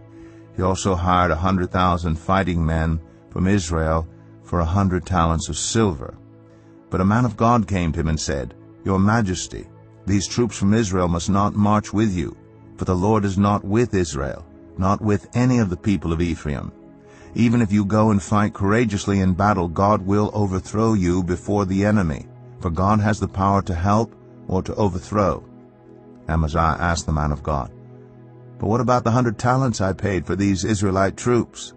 The man of God replied, "The Lord can give you much more than that." So Amaziah dismissed the troops who had come to him from Ephraim and sent them home. They were furious with Judah and left for home in a great rage. Amaziah then marshaled his strength and led his army to the valley of Salt, where he killed 10,000 men of Seir. The army of Judah also captured 10,000 men alive, took them to the top of a cliff, and threw them down so that all were dashed to pieces. Meanwhile, the troops that Amaziah had sent back and had not allowed to take part in the war raided towns belonging to Judah from Samaria to Beth-horon. They killed 3,000 people and carried off great quantities of plunder. When Amaziah returned from slaughtering the Edomites, he brought back the gods of the people of Seir. He set them up as his own gods, bowed down to them, and burned sacrifices to them. The anger of the Lord burned against Amaziah, and he sent a prophet to him, who said, "Why do you consult this people's gods, which could not save their own people from your hand?" While he was still speaking, the king said to him, "Have we appointed you an adviser to the king? Stop. Why be struck down?" So the prophet stopped, but said, "I know that God has determined to destroy you, because you have done this and have not listened to my counsel." After Amaziah king of Judah consulted his advisers, he sent this challenge to Jehoash, son of Jehoahaz, the son of Jehu, king of Israel, "Come, let us face each other in battle." But Jehoash, king of Israel, replied to Amaziah king of Judah, "A thistle in Lebanon sent a message to a cedar in Lebanon, 'Give your daughter to my son in marriage.' Then a wild beast in Lebanon came along and trampled the thistle underfoot. You say to yourself that you have defeated Edom, and now you are arrogant and proud. But stay at home. Why ask for trouble and cause your own downfall and that of Judah also?" Amaziah, however, would not listen, for God so worked that he might deliver them into the hands of Jehoash, because they sought the gods of Edom. So Jehoash, king of Israel, attacked. He and Amaziah, king of Judah, faced each other at Beth-shemesh in Judah. Judah was routed by Israel, and every man fled to his home. Jehoash, king of Israel, captured Amaziah, king of Judah, the son of Joash, the son of Ahaziah, at Beth-shemesh. Then Jehoash brought him to Jerusalem and broke down the wall of Jerusalem from the Ephraim gate to the corner gate, a section about 400 cubits long. He took all the gold and silver and all the articles found in the temple of God that had been in the care of Obed-Edom, together with the palace treasures and the hostages, and returned to Samaria. Amaziah, son of Joash, king of Judah, lived for 15 years after the death of Jehoash, son of Jehoahaz, king of Israel. As for the other events of Amaziah's reign, from beginning to end, are they not written in the book of the kings of Judah and Israel? From the time that Amaziah turned away from following the Lord, they conspired against him in Jerusalem, and he fled to Lachish. But they sent men after him to Lachish, and killed him there. He was brought back by horse, and was buried with his ancestors in the city of Judah. 2 Chronicles 26. Then all the people of Judah took Uzziah, who was 16 years old, and made him king in place of his father Amaziah. He was the one who rebuilt Elath and restored it to Judah after Amaziah rested with his ancestors. Uzziah was 16 years old when he became king, and he reigned in Jerusalem 52 years. His mother's name was Jechaliah. She was from Jerusalem. He did what was right in the eyes of the Lord, just as his father Amaziah had done. He sought God during the days of Zechariah, who instructed him in the fear of God. As long as he sought the Lord, God gave him success. He went to war against the Philistines and broke down the walls of Gath, Jabneh, and Ashdod. He then rebuilt towns near Ashdod and elsewhere among the Philistines. God helped him against the Philistines, and against the Arabs who lived in Gur-Baal, and against the Meunites. The Ammonites brought tribute to Uzziah, and his fame spread as far as the border of Egypt, because he had become very powerful. Uzziah built towers in Jerusalem at the corner gate, at the valley gate, and at the angle of the wall, and he fortified them. He also built towers in the wilderness and dug many cisterns, because he had much livestock in the foothills and in the plain. He had people working his fields and vineyards in the hills and in the fertile lands, for he loved the soil. Uzziah had a well-trained army, ready to go out by divisions according to their numbers, as mustered by Jael the secretary, and Maaseiah the officer, under the direction of Hananiah, one of the royal officials. The total number of family leaders over the fighting men was 2,600. Under their command was an army of 307,500 men trained for war, a powerful force to support the king against his enemies. Uzziah provided shields, spears, helmets, coats of armor, bows, and sling stones for the entire army. In Jerusalem he made devices invented for use on the towers and on the corner defenses, so that soldiers could shoot arrows and hurl large stones from the walls. His fame spread far and wide, for he was greatly helped until he became powerful. But after Uzziah became powerful, his pride led to his downfall. He was unfaithful to the Lord his God, and entered the temple of the Lord to burn incense on the altar of incense. Azariah the priest, with 80 other courageous priests of the Lord, followed him in. They confronted King Uzziah and said, "It is not right for you, Uzziah, to burn incense to the Lord. That is for the priests, the descendants of Aaron, who have been consecrated to burn incense. Leave the sanctuary, for you have been unfaithful, and you will not be honored by the Lord God." Uzziah, who had a censer in his hand ready to burn incense, became angry. While he was raging at the priests in their presence before the incense altar in the Lord's temple, leprosy broke out on his forehead. When Azariah the chief priest and all the other priests looked at him, they saw that he had leprosy on his forehead, so they hurried him out. Indeed, he himself was eager to leave, because the Lord had afflicted him. King Uzziah had leprosy until the day he died. He lived in a separate house, leprous, and banned from the temple of the Lord. Jotham his son had charge of the palace and governed the people of the land. The other events of Uzziah's reign, from beginning to end, are recorded by the prophet Isaiah, son of Amoz. Uzziah rested with his ancestors and was buried near them in a cemetery that belonged to the kings, for people said he had leprosy, and Jotham his son succeeded him as king. 2 Chronicles 27. Jotham was 25 years old when he became king, and he reigned in Jerusalem 16 years. His mother's name was Jerusha, daughter of Zadok. He did what was right in the eyes of the Lord, just as his father Uzziah had done, but unlike him he did not enter the temple of the Lord. The people, however, continued their corrupt practices. Jotham rebuilt the upper gate of the temple of the Lord and did extensive work on the wall at the hill of Ophel. He built towns in the hill country of Judah and forts and towers in the wooded areas. Jotham waged war against the king of the Ammonites and conquered them. That year the Ammonites paid him 100 talents of silver, 10,000 cores of wheat, and 10,000 cores of barley. The Ammonites brought him the same amount also in the second and third years. Jotham grew powerful because he walked steadfastly before the Lord his God. The other events in Jotham's reign, including all his wars and the other things he did, are written in the book of the kings of Israel and Judah. He was 25 years old when he became king, and he reigned in Jerusalem 16 years. Jotham rested with his ancestors and was buried in the city of David, and Ahaz his son succeeded him as king. 2 Chronicles 28. Ahaz was 20 years old when he became king, and he reigned in Jerusalem 16 years. Unlike David his father, he did not do what was right in the eyes of the Lord. He followed the ways of the kings of Israel and also made idols for worshiping the Baals. He burned sacrifices in the valley of Ben-Hinnom and sacrificed his children in the fire, engaging in the detestable practices of the nations the Lord had driven out before the Israelites.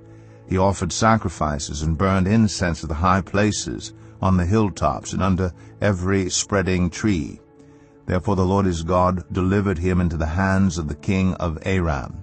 The Arameans defeated him, and took many of his people as prisoners, and brought them to Damascus. He was also given into the hands of the king of Israel, who inflicted heavy casualties on him. In one day Pekah, son of Remaliah, killed 120,000 soldiers in Judah, because Judah had forsaken the Lord, the God of their ancestors.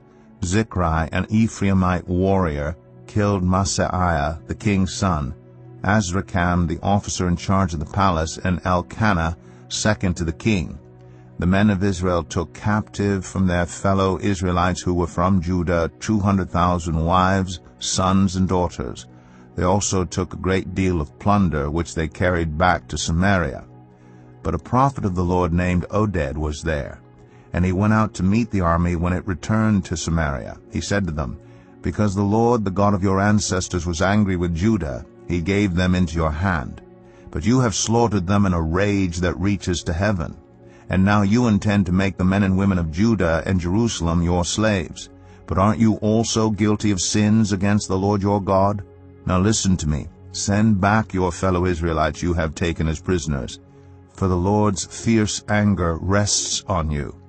Then some of the leaders in Ephraim, Azariah son of Jehohanan, Berechiah son of Meshillemoth, Jehizkiah son of Shallum, and Amasa son of Hadlai, confronted those who were arriving from the war. "You must not bring those prisoners here," they said, "or we will be guilty before the Lord. Do you intend to add to our sin and guilt? For our guilt is already great, and his fierce anger rests on Israel." So the soldiers gave up the prisoners and plunder in the presence of the officials and all the assembly. The men designated by name took the prisoners, and from the plunder they clothed all who were naked. They provided them with clothes and sandals, food and drink, and healing balm. All those who were weak they put on donkeys. So they took them back to their fellow Israelites at Jericho, the city of palms, and returned to Samaria. At that time King Ahaz sent to the kings of Assyria for help. The Edomites had again come and attacked Judah and carried away prisoners, while the Philistines had raided towns in the foothills and in the Negev of Judah. They captured and occupied Beth-Shemesh, Ajalon, and Gederoth, as well as Socoh, Timnah, and Gimzo, with their surrounding villages. The Lord had humbled Judah because of Ahaz king of Israel, for he had promoted wickedness in Judah and had been most unfaithful to the Lord. Tiglath-Pileser king of Assyria came to him, but he gave him trouble instead of help. Ahaz took some of the things from the temple of the Lord, and from the royal palace, and from the officials, and presented them to the king of Assyria, but that did not help him.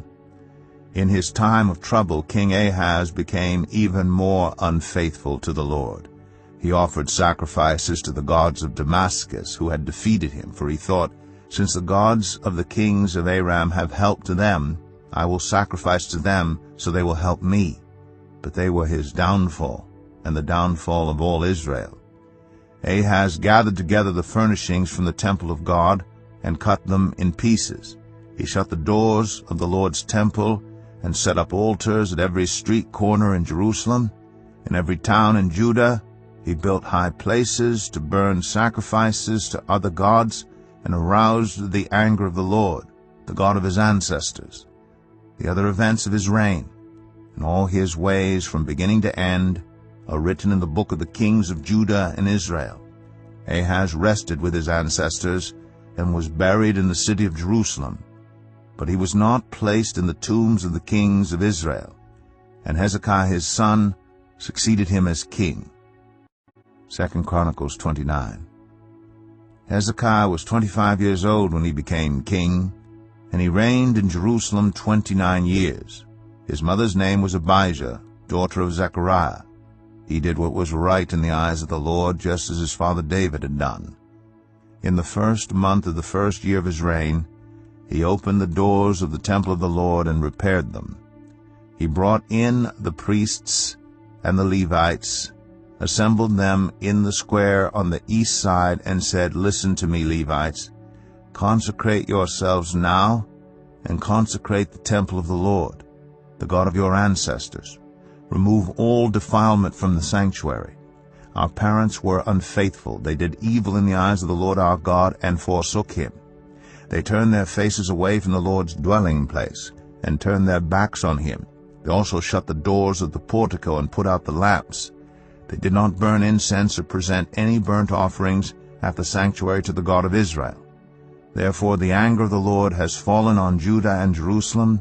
He has made them an object of dread and horror and scorn, as you can see with your own eyes.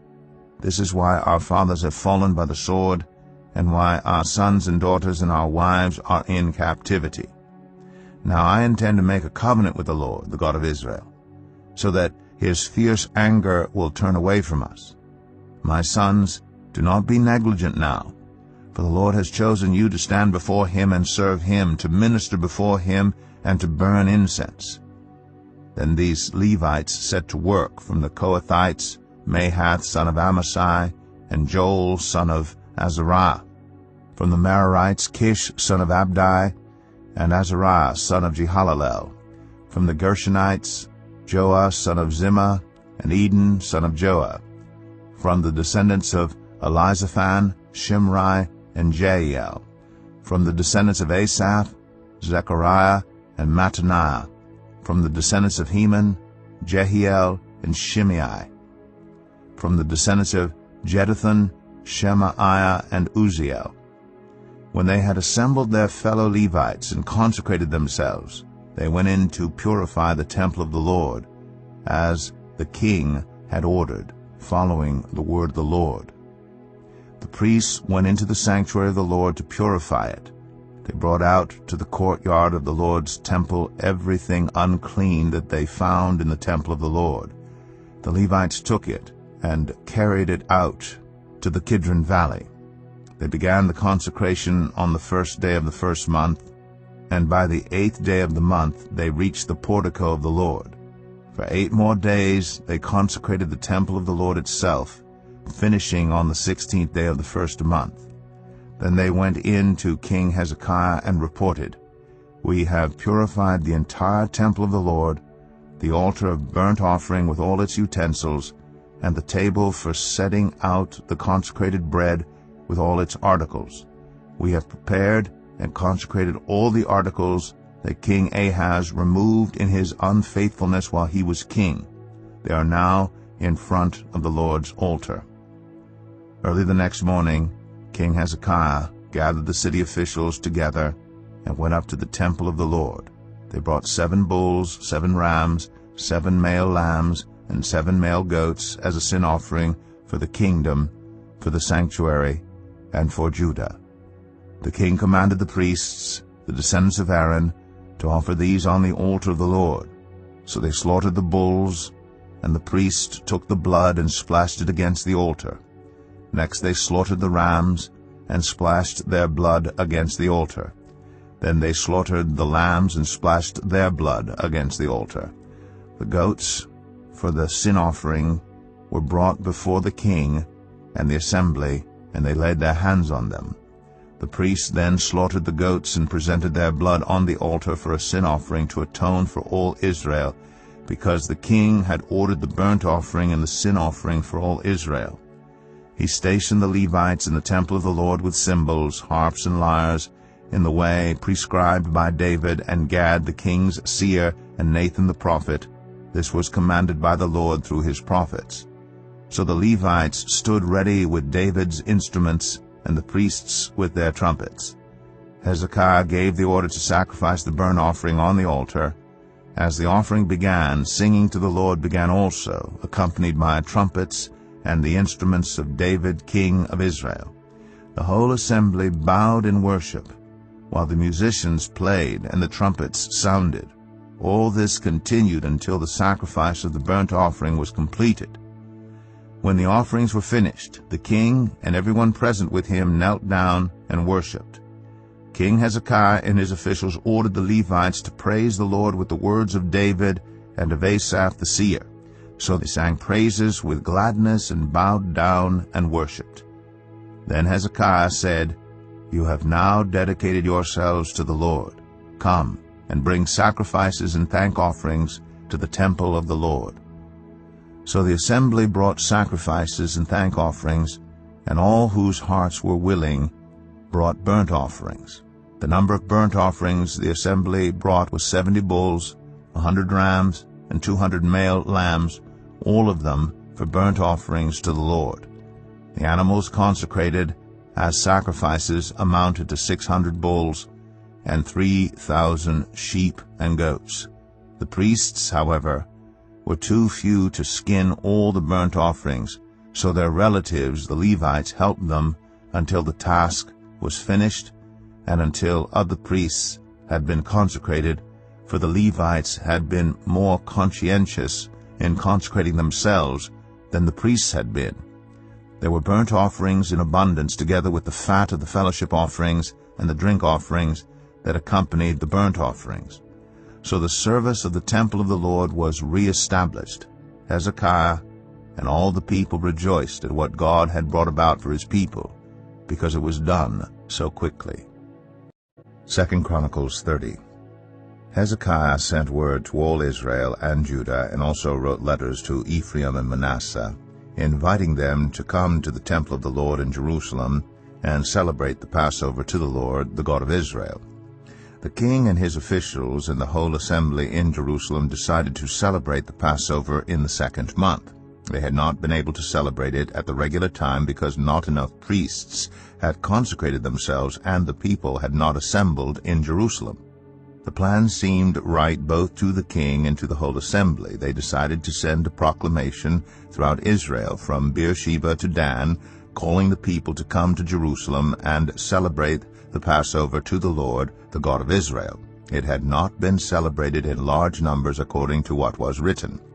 At the king's command, couriers went throughout Israel and Judah with letters from the king and from his officials, which read, "People of Israel, return to the Lord, the God of Abraham, Isaac, and Israel, that he may return to you who are left, who have escaped from the hand of the kings of Assyria. Do not be like your parents and your fellow Israelites who were unfaithful to the Lord, the God of their ancestors, so that he made them an object of horror, as you see. Do not be stiff-necked as your ancestors were. Submit to the Lord. Come to his sanctuary, which he has consecrated forever. Serve the Lord your God, so that his fierce anger will turn away from you. If you return to the Lord, then your fellow Israelites and your children will be shown compassion by their captors and will return to this land. For the Lord your God is gracious and compassionate. He will not turn his face from you if you return to him." The couriers went from town to town in Ephraim and Manasseh as far as Zebulun, but people scorned and ridiculed them. Nevertheless, some from Asher, Manasseh, and Zebulun humbled themselves and went to Jerusalem. Also in Judah the hand of God was on the people to give them unity of mind to carry out what the king and his officials had ordered, following the word of the Lord. A very large crowd of people assembled in Jerusalem to celebrate the festival of unleavened bread in the 2nd month. They removed the altars in Jerusalem and cleared away the incense altars and threw them into the Kidron Valley. They slaughtered the Passover lamb on the 14th day of the 2nd month. The priests and the Levites were ashamed and consecrated themselves and brought burnt offerings to the temple of the Lord. Then they took up their regular positions as prescribed in the law of Moses, the man of God. The priests splashed against the altar the blood handed to them by the Levites. Since many in the crowd had not consecrated themselves, the Levites had to kill the Passover lambs for all those who were not ceremonially clean and could not consecrate their lambs to the Lord. Although most of the many people who came from Ephraim, Manasseh, Issachar, and Zebulun had not purified themselves, yet they ate the Passover contrary to what was written. But Hezekiah prayed for them, saying, "May the Lord, who is good, pardon everyone who sets their heart on seeking God, the Lord, the God of their ancestors, even if they are not clean according to the rules of the sanctuary." And the Lord heard Hezekiah and healed the people. The Israelites who were present in Jerusalem celebrated the festival of unleavened bread for 7 days with great rejoicing, while the Levites and priests praised the Lord every day with resounding instruments dedicated to the Lord. Hezekiah spoke encouragingly to all the Levites, who showed good understanding of the service of the Lord. For the 7 days they ate their assigned portion and offered fellowship offerings and praised the Lord, the God of their ancestors. The whole assembly then agreed to celebrate the festival 7 more days. So for another 7 days they celebrated joyfully. Hezekiah, king of Judah, provided 1,000 bulls and 7,000 sheep and goats for the assembly, and the officials provided them with 1,000 bulls and 10,000 sheep and goats. A great number of priests consecrated themselves. The entire assembly of Judah rejoiced, along with the priests and Levites, and all who had assembled from Israel, including the foreigners who had come from Israel, and also those who resided in Judah. There was great joy in Jerusalem, for since the days of Solomon, son of David, king of Israel, there had been nothing like this in Jerusalem. The priests and Levites stood to bless the people, and God heard them, for their prayer reached heaven, his holy dwelling place. 2 Chronicles 31. When all this had ended, the Israelites who were there went out to the towns of Judah, smashed the sacred stones, and cut down the Asherah poles. They destroyed the high places and the altars throughout Judah and Benjamin, and in Ephraim and Manasseh. After they had destroyed all of them, the Israelites returned to their own towns and to their own property. Hezekiah assigned the priests and Levites 2 divisions, each of them according to their duties as priests or Levites, to offer burnt offerings and fellowship offerings, to minister, to give thanks, and to sing praises at the gates of the Lord's dwelling. The king contributed from his own possessions for the morning and evening burnt offerings, and for the burnt offerings on the Sabbaths, at the new moons, and at the appointed festivals, as written in the law of the Lord. He ordered the people living in Jerusalem to give the portion due the priests and Levites so they could devote themselves to the law of the Lord. As soon as the order went out, the Israelites generously gave the firstfruits of their grain, new wine, olive oil, and honey, and all that the fields produced. They brought a great amount, a tithe of everything. The people of Israel and Judah, who lived in the towns of Judah, also brought a tithe of their herds and flocks, and a tithe of the holy things dedicated to the Lord their God. And they piled them in heaps. They began doing this in the 3rd month, and finished in the 7th month. When Hezekiah and his officials came and saw the heaps, they praised the Lord and blessed his people Israel. Hezekiah asked the priests and Levites about the heaps, and Azariah, the chief priest, from the family of Zadok, answered, "Since the people began to bring their contributions to the temple of the Lord, we have had enough to eat and plenty to spare, because the Lord has blessed his people, and this great amount is left over." Hezekiah gave orders to prepare storerooms in the temple of the Lord, and this was done. Then they faithfully brought in the contributions, tithes, and dedicated gifts. Conaniah, a Levite, was the overseer in charge of these things, and his brother Shimei was next in rank.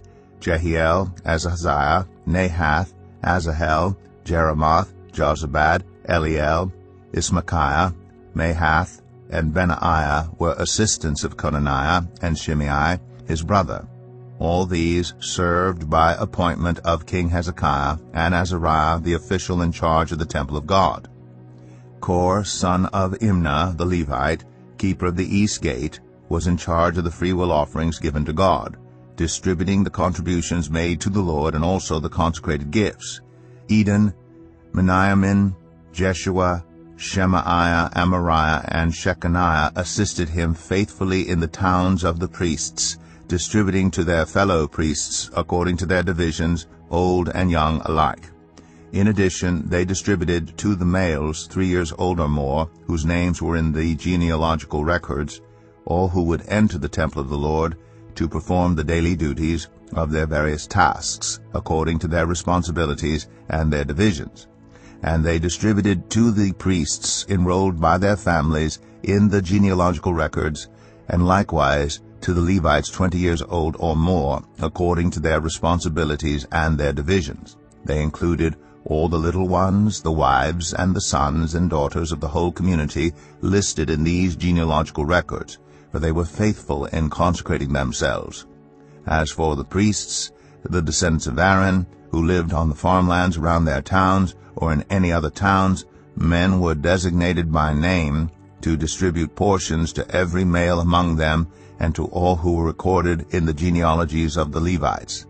This is what Hezekiah did throughout Judah, doing what was good and right and faithful before the Lord his God. In everything that he undertook in the service of God's temple and in obedience to the law and the commands, he sought his God and worked wholeheartedly, and so he prospered. 2 Chronicles 32. After all that Hezekiah had so faithfully done, Sennacherib, king of Assyria, came and invaded Judah. He laid siege to the fortified cities, thinking to conquer them for himself. When Hezekiah saw that Sennacherib had come and that he intended to wage war against Jerusalem, he consulted with his officials and military staff about blocking off the water from the springs outside the city, and they helped him. They gathered a large group of people who blocked all the springs and the stream that flowed through the land. Why should the kings of Assyria come and find plenty of water, they said. Then he worked hard repairing all the broken sections of the wall and building towers on it. He built another wall outside that one and reinforced the terraces of the city of David. He also made large numbers of weapons and shields. He appointed military officers over the people and assembled them before him in the square at the city gate and encouraged them with these words, "Be strong and courageous. Do not be afraid or discouraged because of the king of Assyria and the vast army with him, for there is a greater power with us than with him. With him is only the arm of flesh, but with us is the Lord our God to help us and to fight our battles." And the people gained confidence from what Hezekiah, the king of Judah, said. Later, when Sennacherib, king of Assyria, and all his forces were laying siege to Lachish, he sent his officers to Jerusalem with this message for Hezekiah, king of Judah, and for all the people of Judah who were there. This is what Sennacherib, king of Assyria, says. On what are you basing your confidence, that you remain in Jerusalem under siege? When Hezekiah says, "The Lord our God will save us from the hand of the king of Assyria," he is misleading you, to let you die of hunger and thirst. Did not Hezekiah himself remove this God's high places and altars, saying to Judah and Jerusalem, "You must worship before one altar and burn sacrifices on it"? Do you not know what I and my predecessors have done to all the peoples of the other lands? Were the gods of those nations ever able to deliver their land from my hand? Who of all the gods of these nations that my predecessors destroyed has been able to save his people from me? How then can your God deliver you from my hand? Now do not let Hezekiah deceive you and mislead you like this. Do not believe him, for no God of any nation or kingdom has been able to deliver his people from my hand or the hand of my predecessors. How much less will your God deliver you from my hand? Sennacherib's officers spoke further against the Lord God and against his servant Hezekiah. The king also wrote letters ridiculing the Lord, the God of Israel, and saying this against him: "Just as the gods of the peoples of the other lands did not rescue their people from my hand, so the God of Hezekiah will not rescue his people from my hand." Then they called out in Hebrew to the people of Jerusalem who were on the wall to terrify them and make them afraid in order to capture the city. They spoke about the God of Jerusalem as they did about the gods of the other peoples of the world, the work of human hands. King Hezekiah and the prophet Isaiah, son of Amoz, cried out in prayer to heaven about this, and the Lord sent an angel who annihilated all the fighting men and the commanders and officers in the camp of the Assyrian king. So he withdrew to his own land in disgrace, and when he went into the temple of his God, some of his sons, his own flesh and blood, cut him down with the sword. So the Lord saved Hezekiah and the people of Jerusalem from the hand of Sennacherib, king of Assyria, and from the hand of all others. He took care of them on every side. Many brought offerings to Jerusalem for the Lord and valuable gifts for Hezekiah, king of Judah. From then on, he was highly regarded by all the nations. In those days Hezekiah became ill and was at the point of death. He prayed to the Lord, who answered him and gave him a miraculous sign. But Hezekiah's heart was proud, and he did not respond to the kindness shown him. Therefore the Lord's wrath was on him, and on Judah and Jerusalem. Then Hezekiah repented of the pride of his heart, as did the people of Jerusalem. Therefore the Lord's wrath did not come on them during the days of Hezekiah.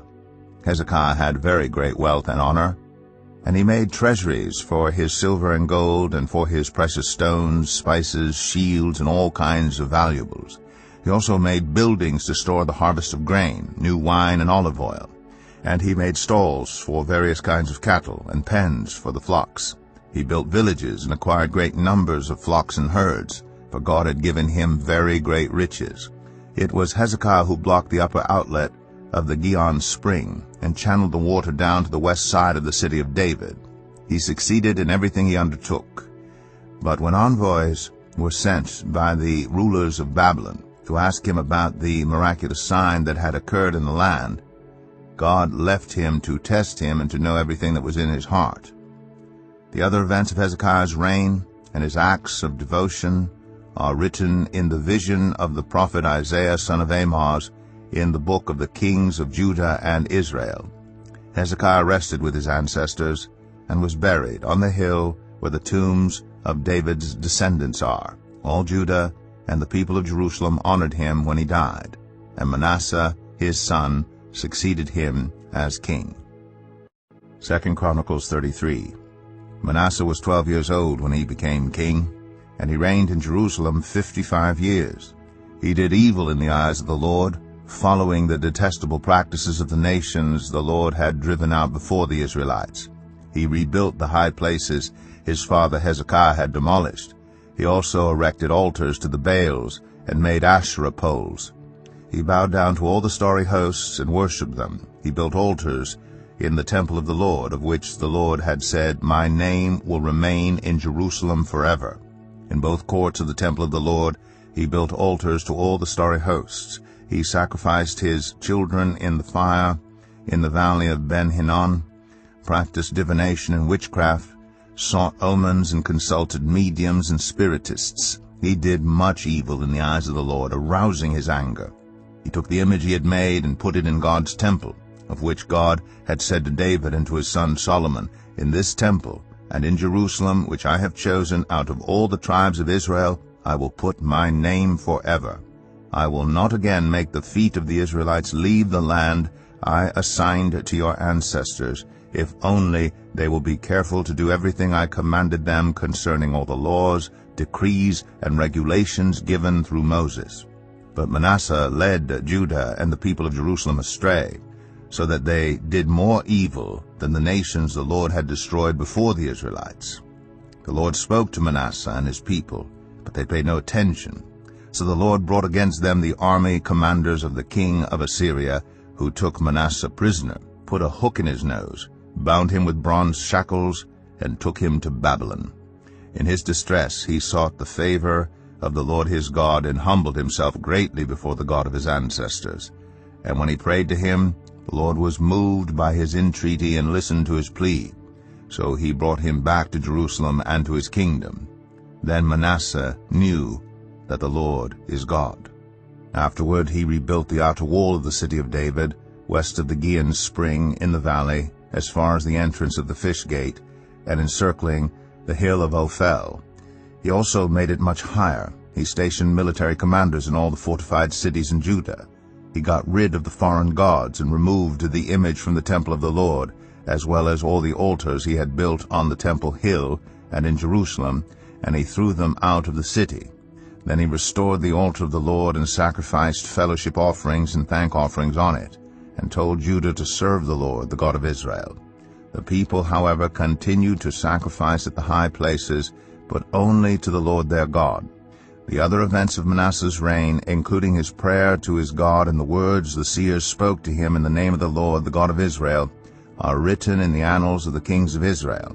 His prayer, and how God was moved by his entreaty, as well as all his sins and unfaithfulness, and the sites where he built high places and set up Asherah poles and idols before he humbled himself, all these are written in the records of the seers. Manasseh rested with his ancestors and was buried in his palace. And Amon, his son, succeeded him as king. Amon was 22 years old when he became king, and he reigned in Jerusalem 2 years. He did evil in the eyes of the Lord, as his father Manasseh had done. Amon worshipped and offered sacrifices to all the idols Manasseh had made. But unlike his father Manasseh, he did not humble himself before the Lord. Amon increased his guilt. Amon's officials conspired against him and assassinated him in his palace. Then the people of the land killed all who had plotted against King Amon, and they made Josiah his son king in his place. 2 Chronicles 34. Josiah was 8 years old when he became king, and he reigned in Jerusalem 31 years. He did what was right in the eyes of the Lord and followed the ways of his father David, not turning aside to the right or to the left. In the 8th year of his reign, while he was still young, he began to seek the God of his father David. In his 12th year he began to purge Judah and Jerusalem of high places, Asherah poles, and idols. Under his direction the altars of the Baals were torn down. He cut to pieces the incense altars that were above them, and smashed the Asherah poles and the idols. These he broke to pieces and scattered over the graves of those who had sacrificed to them. He burned the bones of the priests on their altars, and so he purged Judah and Jerusalem. In the towns of Manasseh, Ephraim, and Simeon, as far as Naphtali, and in the ruins around them, he tore down the altars and the Asherah poles, and crushed the idols to powder, and cut to pieces all the incense altars throughout Israel. Then he went back to Jerusalem. In the 18th year of Josiah's reign, to purify the land and the temple, he sent Shaphan son of Azaliah, and Maaseiah the ruler of the city, with Joah son of Joahaz the recorder, to repair the temple of the Lord his God. They went to Hilkiah the high priest, and gave him the money that had been brought into the temple of God, which the Levites, who were the gatekeepers, had collected from the people of Manasseh, Ephraim, and the entire remnant of Israel, and from all the people of Judah and Benjamin, and the inhabitants of Jerusalem. Then they entrusted it to the men appointed to supervise the work on the Lord's temple. These men paid the workers who repaired and restored the temple. They also gave money to the carpenters and builders to purchase dressed stone and timber for joists and beams, for the buildings that the kings of Judah had allowed to fall into ruin. The workers labored faithfully. Over them to direct them were Jahath and Obadiah, Levites descended from Merari, and Zechariah and Meshullam descended from Kohath. The Levites, all who were skilled in playing musical instruments, had charge of the laborers and supervised all the workers from job to job. Some of the Levites were secretaries, scribes, and gatekeepers. While they were bringing out the money that had been taken into the temple of the Lord, Hilkiah the priest found the book of the law of the Lord that had been given through Moses. Hilkiah said to Shaphan the secretary, "I have found the book of the law in the temple of the Lord." He gave it to Shaphan. Then Shaphan took the book to the king and reported to him, "Your officials are doing everything that has been committed to them. They have paid out the money that was in the temple of the Lord and have entrusted it to the supervisors and workers." Then Shaphan, the secretary, informed the king, "Hilkiah the priest has given me a book." And Shaphan read from it in the presence of the king. When the king heard the words of the law, he tore his robes. He gave these orders to Hilkiah, Ahikam son of Shaphan, Abdon son of Micah, Shaphan the secretary, and Asaiah the king's attendant. "Go and inquire of the Lord for me, and for the remnant in Israel and Judah about what is written in this book that has been found. Great is the Lord's anger that is poured out on us, because those who have gone before us have not kept the word of the Lord. They have not acted in accordance with all that is written in this book." Hilkiah and those the king had sent with him went to speak to the prophet Huldah, who was the wife of Shallum, son of Tokath, the son of Hazra, keeper of the wardrobe. She lived in Jerusalem in the new quarter. She said to them, "This is what the Lord, the God of Israel, says. Tell the man who sent you to me, this is what the Lord says. I'm going to bring disaster on this place and its people. All the curses written in the book that has been read in the presence of the king of Judah, because they have forsaken me and burned incense to other gods, and aroused my anger by all that their hands have made. My anger will be poured out on this place, and will not be quenched. Tell the king of Judah, who sent you to inquire of the Lord, this is what the Lord, the God of Israel, says concerning the words you heard. Because your heart was responsive, and you humbled yourself before God, when you heard what he spoke against this place and its people, and because you humbled yourself before me, and tore your robes, and wept in my presence, I have heard you, declares the Lord. Now I will gather you to your ancestors, and you will be buried in peace. Your eyes will not see all the disaster I am going to bring on this place and on those who live here. So they took her answer back to the king. Then the king called together all the elders of Judah and Jerusalem. He went up to the temple of the Lord with the people of Judah, the inhabitants of Jerusalem, the priests and the Levites, all the people from the least to the greatest. He read in their hearing all the words of the book of the covenant which had been found in the temple of the Lord. The king stood by his pillar and renewed the covenant in the presence of the Lord, to follow the Lord and keep his commands, statutes, and decrees with all his heart and all his soul, and to obey the words of the covenant written in this book. Then he had everyone in Jerusalem and Benjamin pledge themselves to it.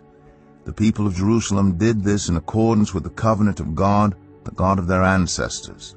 Josiah removed all the detestable idols from all the territory belonging to the Israelites, and he had all who were present in Israel serve the Lord their God as long as he lived. They did not fail to follow the Lord, the God of their ancestors. 2 Chronicles 35. Josiah celebrated the Passover to the Lord in Jerusalem, and the Passover lamb was slaughtered on the 14th day of the first month. He appointed the priests to their duties, and encouraged them in the service of the Lord's temple. He said to the Levites, who instructed all Israel, and who had been consecrated to the Lord, "Put the sacred ark in the temple that Solomon son of David, king of Israel, built. It is not to be carried about on your shoulders. Now serve the Lord your God and his people Israel. Prepare yourselves by families in your divisions, according to the instructions written by David king of Israel and by his son Solomon. Stand in the holy place with a group of Levites for each subdivision of the families of your fellow Israelites, the lay people. Slaughter the Passover lambs, consecrate yourselves, and prepare the lambs for your fellow Israelites, doing what the Lord commanded through Moses." Josiah provided for all the lay people who were there a total of 30,000 lambs and goats for the Passover offerings, and also 3,000 cattle, all from the king's own possessions. His officials also contributed voluntarily to the people and the priests and Levites. Hilkiah, Zechariah, and Jehiel, the officials in charge of God's temple, gave the priests 2,600 Passover offerings and 300 cattle. Also, Conaniah, along with Shemaiah and Nethanel, his brothers, and Hashabiah, Jeiel, and Jozabad, the leaders of the Levites, provided 5,000 Passover offerings and 500 head of cattle for the Levites. The service was arranged, and the priests stood in their places with the Levites in their divisions, as the king had ordered. The Passover lambs were slaughtered, and the priests splashed against the altar the blood handed to them, while the Levites skinned the animals. They set aside the burnt offerings to give them to the subdivisions of the families of the people to offer to the Lord, as it is written in the book of Moses. They did the same with the cattle. They roasted the Passover animals over the fire as prescribed, and boiled the holy offerings in pots, cauldrons, and pans, and served them quickly to all the people. After this, they made preparations for themselves and for the priests, because the priests, the descendants of Aaron, were sacrificing the burnt offerings and the fat portions until nightfall. So the Levites made preparations for themselves and for the Aaronic priests. The musicians, the descendants of Asaph, were in the places prescribed by David: Asaph, Heman, and Jeduthun the king's seer. The gatekeepers at each gate did not need to leave their posts because their fellow Levites made the preparations for them. So at that time the entire service of the Lord was carried out for the celebration of the Passover and the offering of burnt offerings on the altar of the Lord, as King Josiah had ordered. The Israelites who were present celebrated the Passover at that time and observed the festival of unleavened bread for 7 days. The Passover had not been observed like this in Israel since the days of the prophet Samuel, and none of the kings of Israel had ever celebrated such a Passover as did Josiah, with the priests, the Levites, and all Judah and Israel who were there with the people of Jerusalem. This Passover was celebrated in the 18th year of Josiah's reign. After all this, when Josiah had set the temple in order, Necho, king of Egypt, went up to fight at Carchemish on the Euphrates, and Josiah marched out to meet him in battle. But Necho sent messengers to him, saying, "What quarrel is there, king of Judah, between you and me? It is not you I am attacking at this time, but the house with which I am at war. God has told me to hurry, so stop opposing God, who is with me, or he will destroy you." Josiah, however, would not turn away from him, but disguised himself to engage him in battle. He would not listen to what Necho had said at God's command, but went to fight him on the plain of Megiddo. Archers shot King Josiah, and he told his officers, "Take me away, I am badly wounded." So they took him out of his chariot, put him in his other chariot, and brought him to Jerusalem, where he died. He was buried in the tombs of his ancestors, and all Judah and Jerusalem mourned for him. Jeremiah composed laments for Josiah, and to this day all the male and female singers commemorate Josiah in the laments. These became a tradition in Israel and are written in the laments.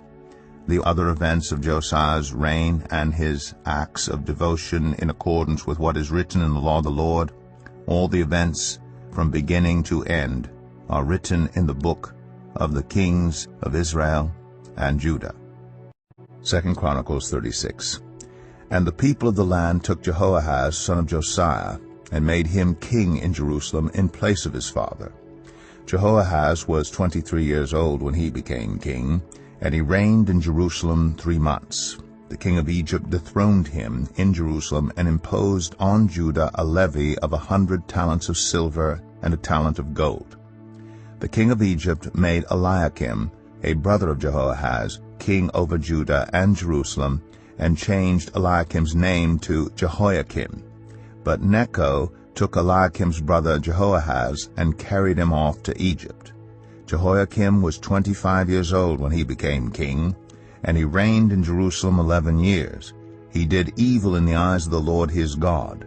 Nebuchadnezzar, king of Babylon, attacked him and bound him with bronze shackles to take him to Babylon. Nebuchadnezzar also took to Babylon articles from the temple of the Lord, and put them in his temple there. The other events of Jehoiakim's reign, the detestable things he did, and all that was found against him, are written in the book of the kings of Israel and Judah, and Jehoiachin his son succeeded him as king. Jehoiachin was 18 years old when he became king, and he reigned in Jerusalem 3 months and 10 days. He did evil in the eyes of the Lord. In the spring, King Nebuchadnezzar sent for him and brought him to Babylon, together with articles of value from the temple of the Lord, and he made Jehoiachin's uncle Zedekiah king over Judah and Jerusalem. Zedekiah was 21 years old when he became king, and he reigned in Jerusalem 11 years. He did evil in the eyes of the Lord his God, and did not humble himself before Jeremiah the prophet, who spoke the word of the Lord. He also rebelled against King Nebuchadnezzar, who had made him take an oath in God's name. He became stiff-necked and hardened his heart, and would not turn to the Lord, the God of Israel. Furthermore, all the leaders of the priests and the people became more and more unfaithful, following all the detestable practices of the nations and defiling the temple of the Lord, which he had consecrated in Jerusalem. The Lord, the God of their ancestors, sent word to them through his messengers again and again, because he had pity on his people and on his dwelling place. But they mocked God's messengers, despised his words, and scoffed at his prophets until the wrath of the Lord was aroused against his people, and there was no remedy. He brought up against them the king of the Babylonians, who killed their young men with the sword in the sanctuary, and did not spare young men or young women, the elderly or the infirm. God gave them all into the hands of Nebuchadnezzar. He carried to Babylon all the articles from the temple of God, both large and small, and the treasures of the Lord's temple, and the treasures of the king and his officials. They set fire to God's temple, and broke down the wall of Jerusalem. They burned all the palaces and destroyed everything of value there. He carried into exile to Babylon the remnant who escaped from the sword, and they became servants to him and his successors until the kingdom of Persia came to power. The land enjoyed its Sabbath rests. All the time of its desolation it rested, until the 70 years were completed in fulfillment of the word of the Lord spoken by Jeremiah. In the first year of Cyrus, king of Persia, in order to fulfill the word of the Lord spoken by Jeremiah, the Lord moved the heart of Cyrus, king of Persia, to make a proclamation throughout his realm, and also to put it in writing. This is what Cyrus, king of Persia, says: "The Lord, the God of heaven, has given me all the kingdoms of the earth, and he has appointed me to build a temple for him at Jerusalem in Judah. Any of his people among you may go up, and may the Lord their God be with them."